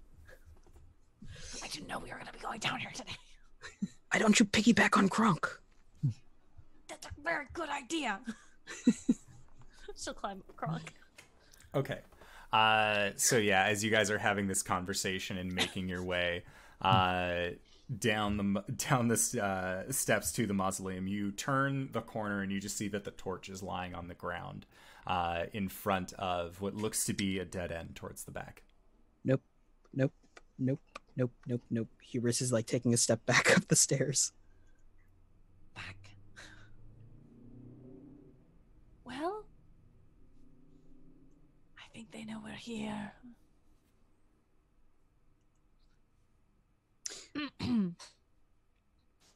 We could trap him in here. That's not going to be very helpful for us later. Fair. I don't have fairy fire right now. I've got pocket sand. Do it. Better than nothing. Pocket sand. And you just throw the sand down the hallway and you just see it kind of sprinkled then onto the ground. Oh. I'm going to go ahead and why not use a level 2 spell for this because we're doing this. I'm going to cast Find Traps. Okay. What does that spell do other than finding traps? Find traps. You sense the presence of any trap within range that is within line of sight. This is one action and is instantaneous. Great. So I'm going to position myself down the hallway so I can see as much space as I can. Trap for the purpose of this spell includes anything that would inflict a sudden or unexpected effect you consider harmful or undesirable, which is intended by the creator as such. Thus, this spell would sense an area affected by alarm, glyph of warning, or a mechanical pit trap, but would not reveal a natural weakness in the floor, an unstable ceiling, or a hidden sinkhole. Okay. Got it. So yeah, you cast your spell and you do not detect any traps. Fantastic. Let's go. Okay. Kronk, you first.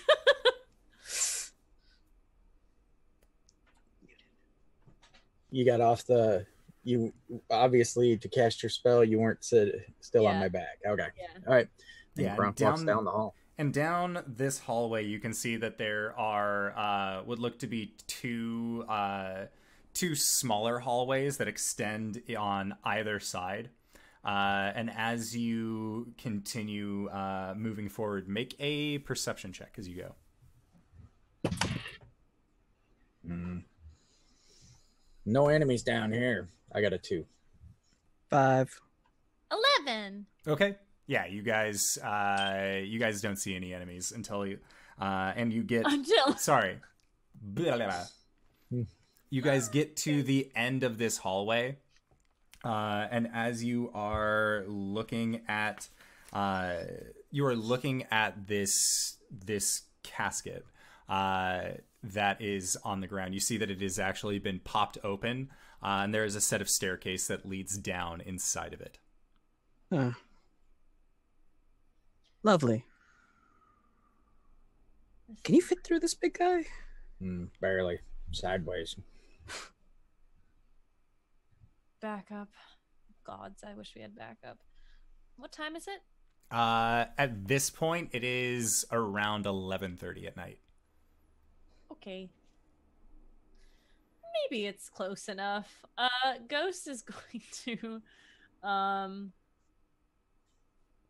gonna sit down and give a quick prayer. And she is going to say to Asaran, the man that we are following does not deserve this treasure.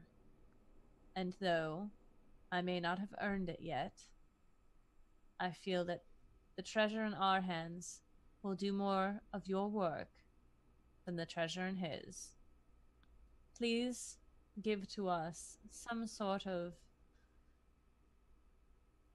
advantage on our mission. Praise be Oseron. And then she makes a hand signal. Okay. Because she doesn't know what to do. Make another set of perception checks.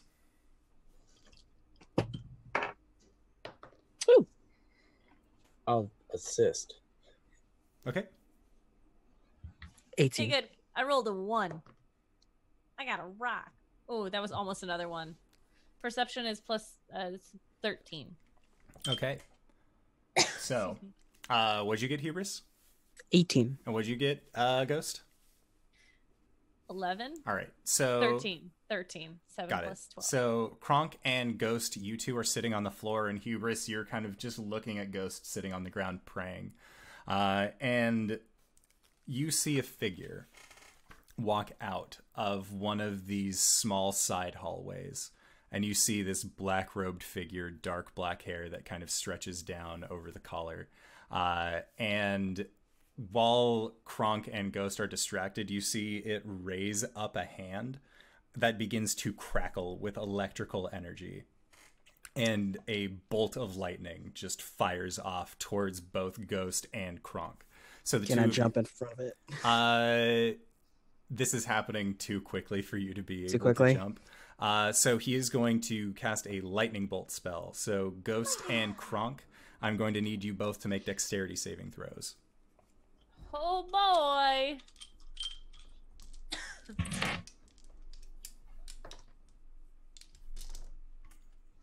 This is... It's a 9. Okay. I don't want to put you away because you're such a good dice. Oh, You're not doing well right now, honey. You're just not.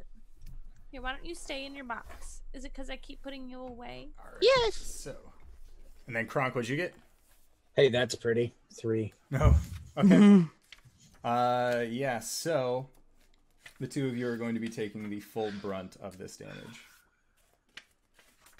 As this figure attempts to lightning bolt you. So that is going to be...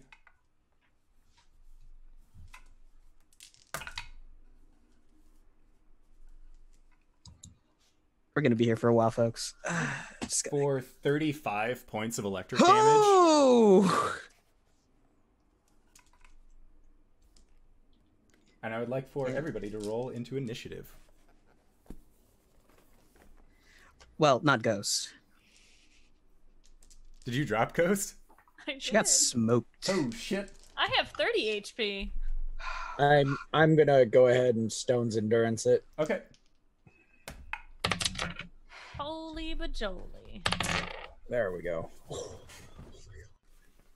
Dirty 20. Okay, so is Stone's Endurance? I don't want to die again. Okay, so Hubris, you got a 20. Ghost, what'd you get? 13. Kronk? Oh, got a rock. 1. Okay. So, Hubris is your go. I just turn to Kronk and I yell at him to grab Ghost and run. And he, like, mimics pulling down a visor and casts Arm of Agathes on himself. Okay. All right, so, Ghost. Oh, can I Yep. rush up to the figure, just accost him with my longsword? Sure. Yeah. All right, Ghost, it is your turn. Did you attack him with your long? No, you. No, I used an action already. So. Okay. Oh, that wasn't in the thing, but it was a 9. All right, that is one failed death save. Kronk, it is your turn. You're the only one with a healing potion, Hubris. He can also stabilize you with a healing kit. Yeah. So you said grab Ghost and run. Is this black robe figure, does it look like Mushroom? It does. All right.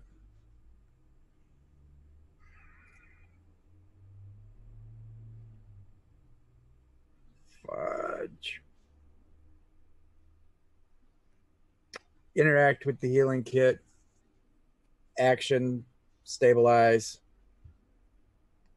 Okay. And I can't then interact to pick her up and carry her off. So that's all we can do. All right. So next up is this figure's turn. Hubris. Yep. Sorry. I'll grab her, run up the stairs, or at least around the bend, so we don't get lightning bolted again. So she'll have to make one more save, and then I'll heal her next round. And he's just letting you go beside him. He does not try and take a reaction against you. All right, so you continue to run out. Then next up, it is his turn. And he just looks at you, Hubris. And it says, I thought you were on my side. That's what you told me in the tower. You attacked us! Because you followed. I did not give this order. Instead, you came on your own volition. That means you know too much. And at that, you see that he is actually going to try and cast a spell towards you. So you are going to need to make, I believe,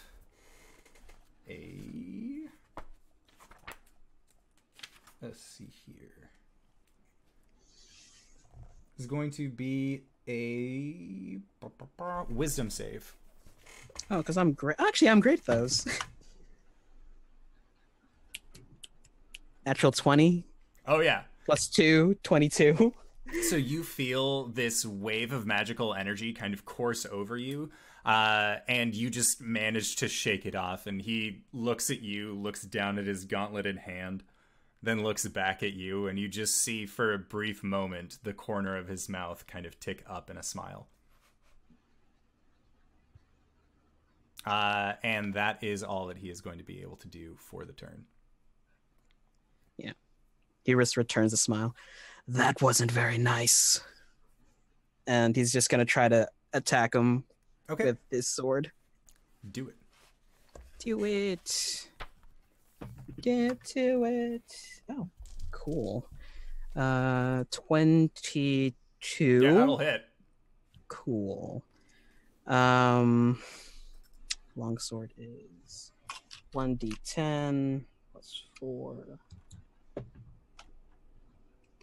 14 points of slashing damage. Okay. Actually, bonus action hex, so that's 16 points of slashing damage. No, 14 points of slashing, 2 points of necrotic. So a total of 16? 16 total, yeah. Alrighty, so sounds good. And then, because he got hit, Kronk, as you are running up the stairs holding Ghost, and Hubris, you can feel this as well. The ground above you just shakes with a very, very heavy, thunderous boom. As it would appear that his concentration has broke on the other spell that he was focusing on from the damage that he has been inflicted. Oh, forgot about that. So, and he just kind of like rears back, and the cut that you dragged across him, you can see underneath his robes is just this very, very pallid skin that just steadily begins to streak red. So, next up is Ghost. Don't get a 1. Yeah, don't. It's a... Don't put that out in the universe.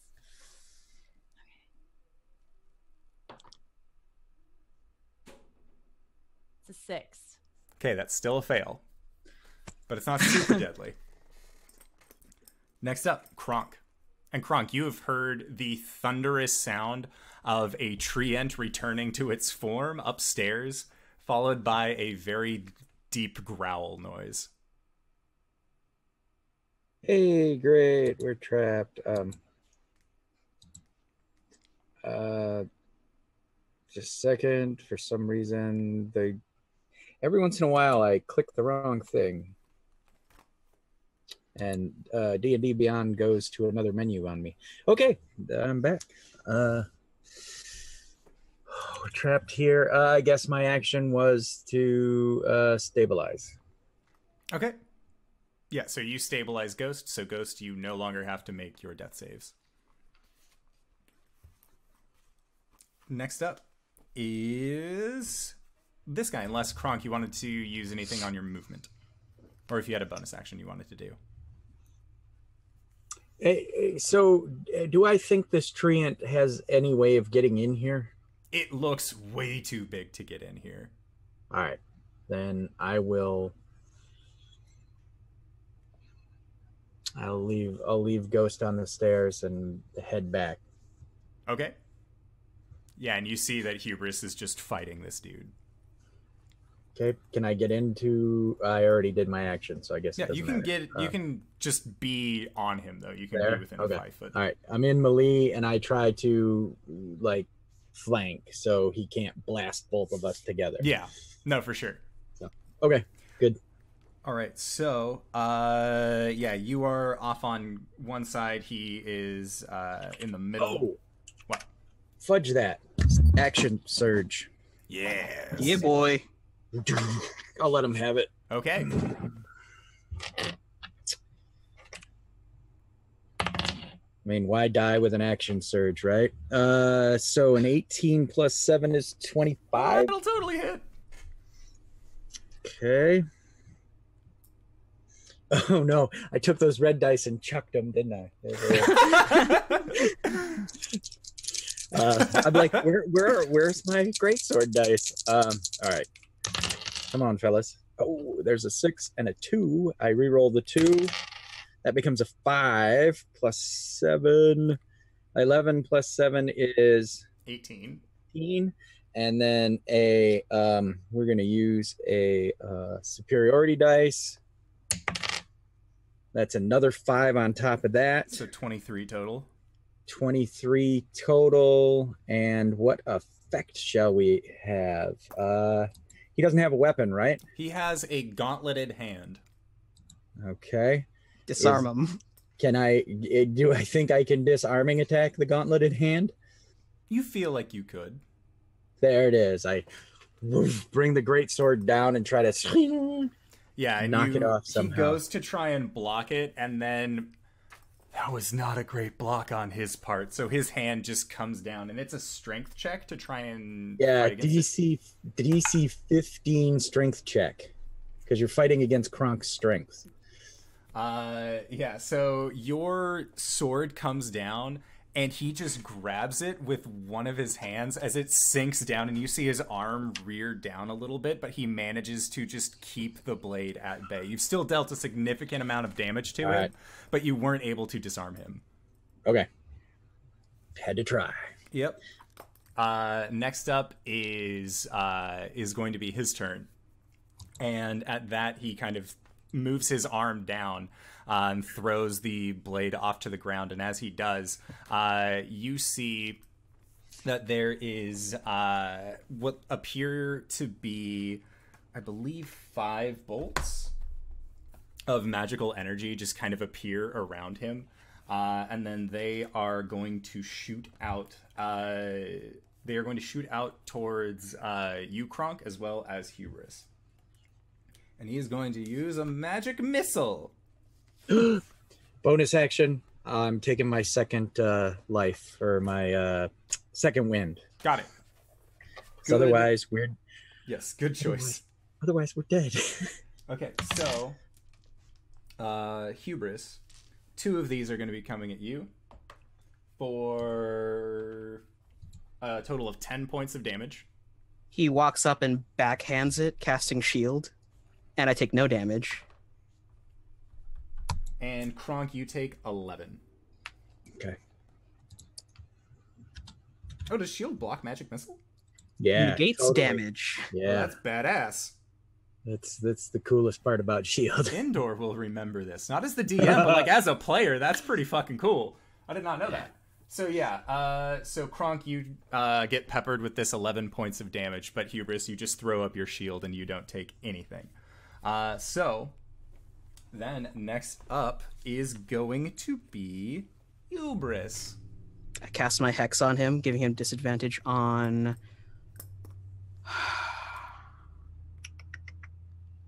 strength checks, big guy. Unless you've got something that. Nah.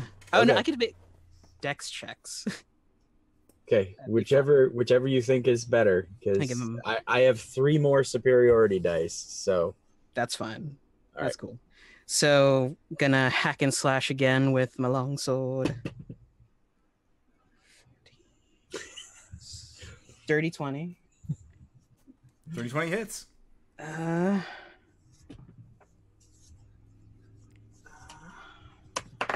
Shit. Sorry, math. And then and plus my wait, sorry. 9, 6, 15, 16, 17, 18, 19, 20. 21 points of damage. Dang. Okay. Holy shit. All right. Ghost, you are currently unconscious. Kronk, it is your turn.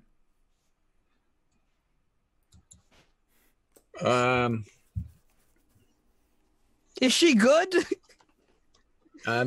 Just okay. Yeah, she's stable, but it'd be great to have her back in the fight. And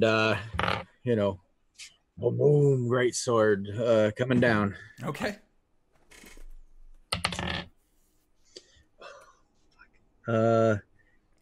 11 plus 7 is 18.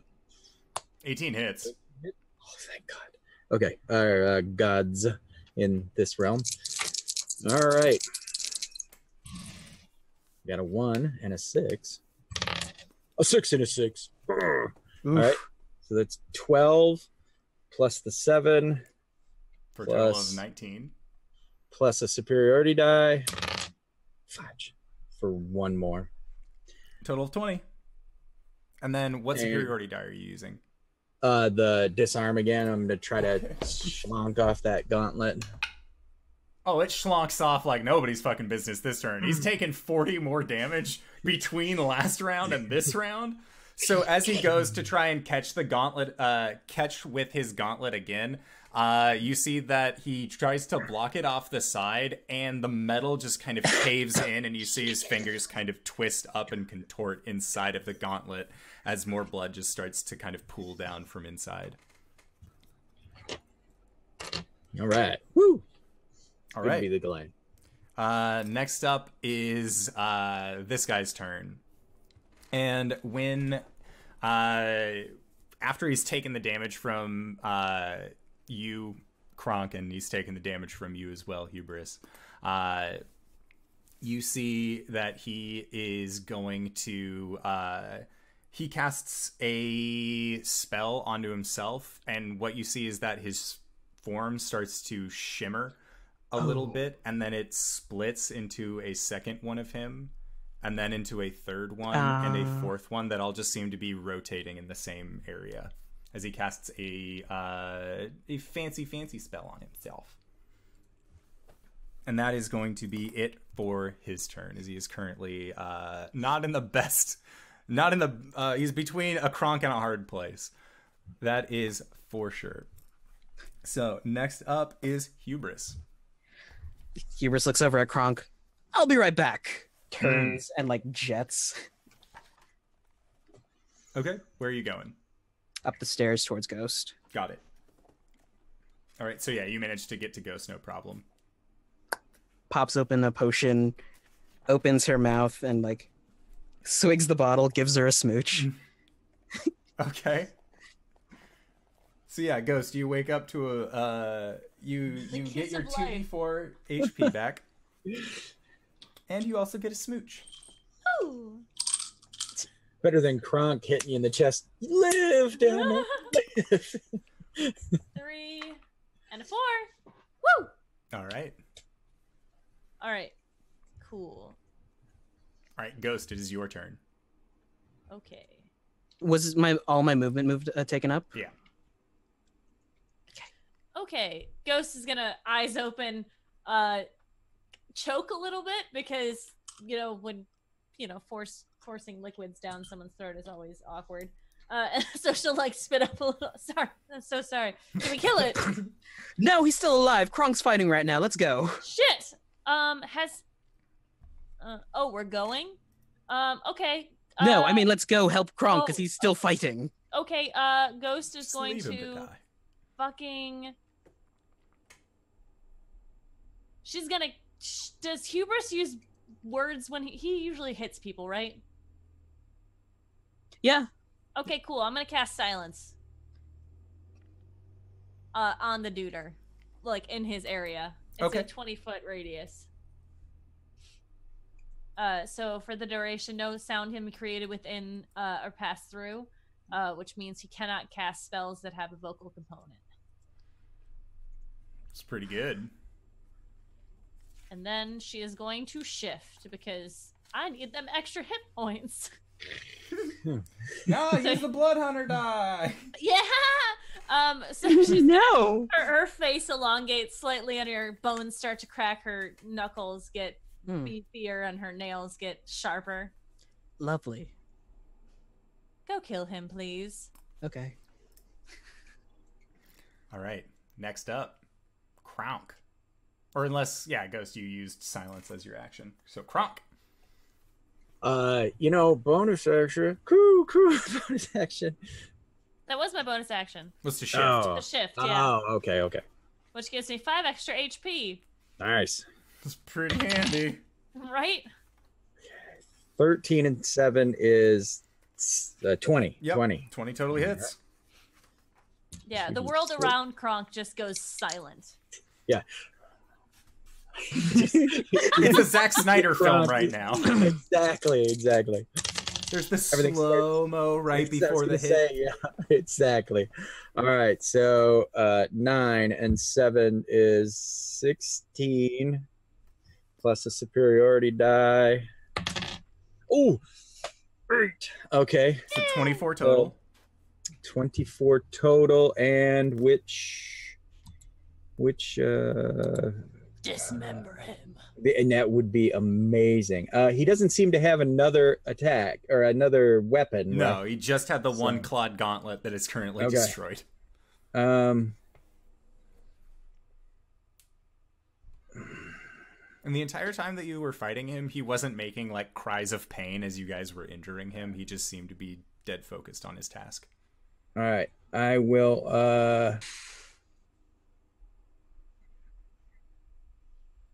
I guess I'll make the menacing attack. So I basically, in silence, I'm like I'm gonna crush him to pieces, and it's just the skull face of Kronk that causes the fear. Okay. And it's a DC 15, but it's a wisdom saving throw. Okay. You did a real good menace. He is frightened until the end of till the end of your next turn. Okay. So. Sounds good. So then it is his turn. So he is going to do that.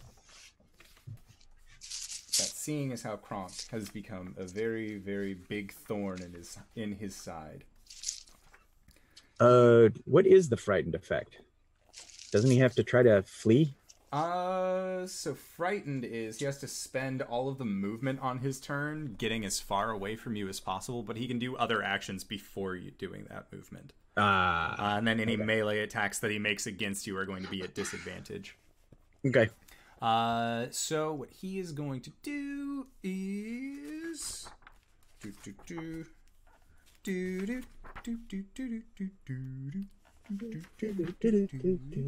Sorry. That's okay. I'm trying to think of things that he can Is this a frightened condition? Yes. Okay. Because he can't willingly move closer to him. Right. I was thinking of fear. Yeah. Yeah. So a frightened creature has disadvantage on ability checks and attack rolls while the source of its fear is within line of sight, and the creature can't willingly take a move closer to the source of the fear. All right. So what he's going to do is attempt to move backwards and just try and go down the hallway as far as he can, back towards where the torch was.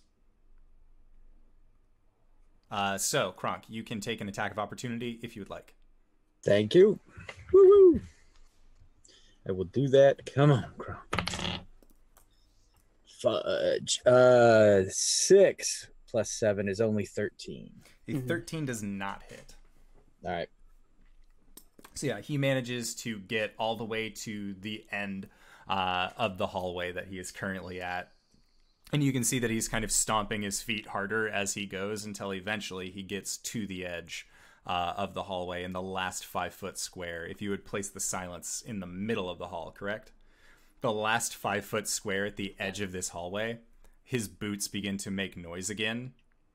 And you see him just turn around and extend his hand out, and he is going to be casting a lightning bolt in your direction, Kronk.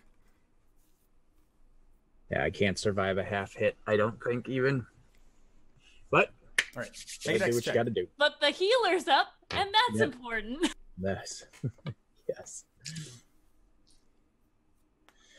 Okay, so dex save? Yes.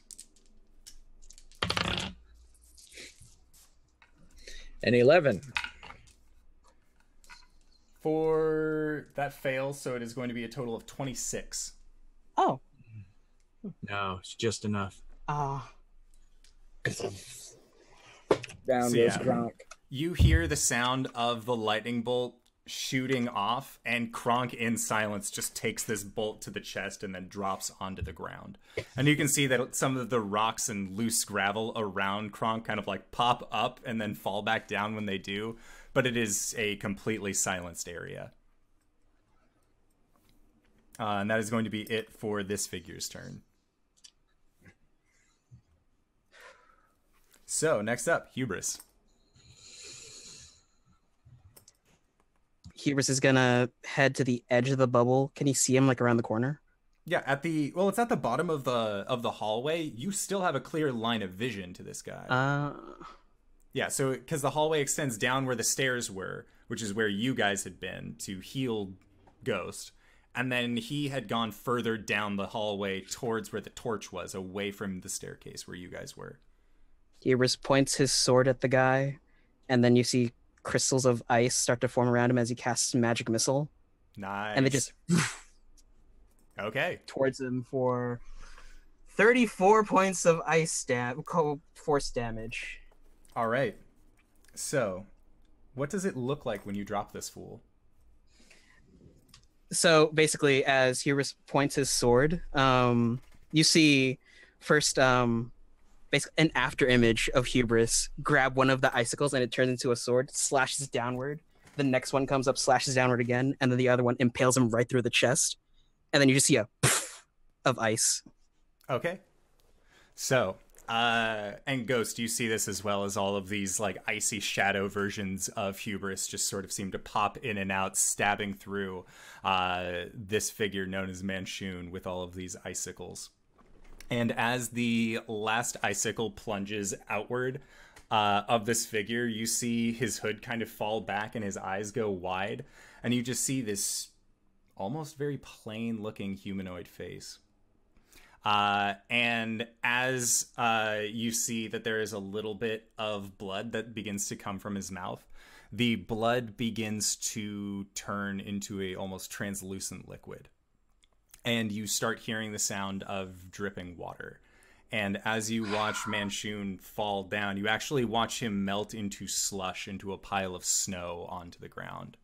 Son of a bitch. But peeking out of this pile of slush is a pale green stone that has 3 whiter stones inlaid in it that look like they have a lid marked over it. Nice.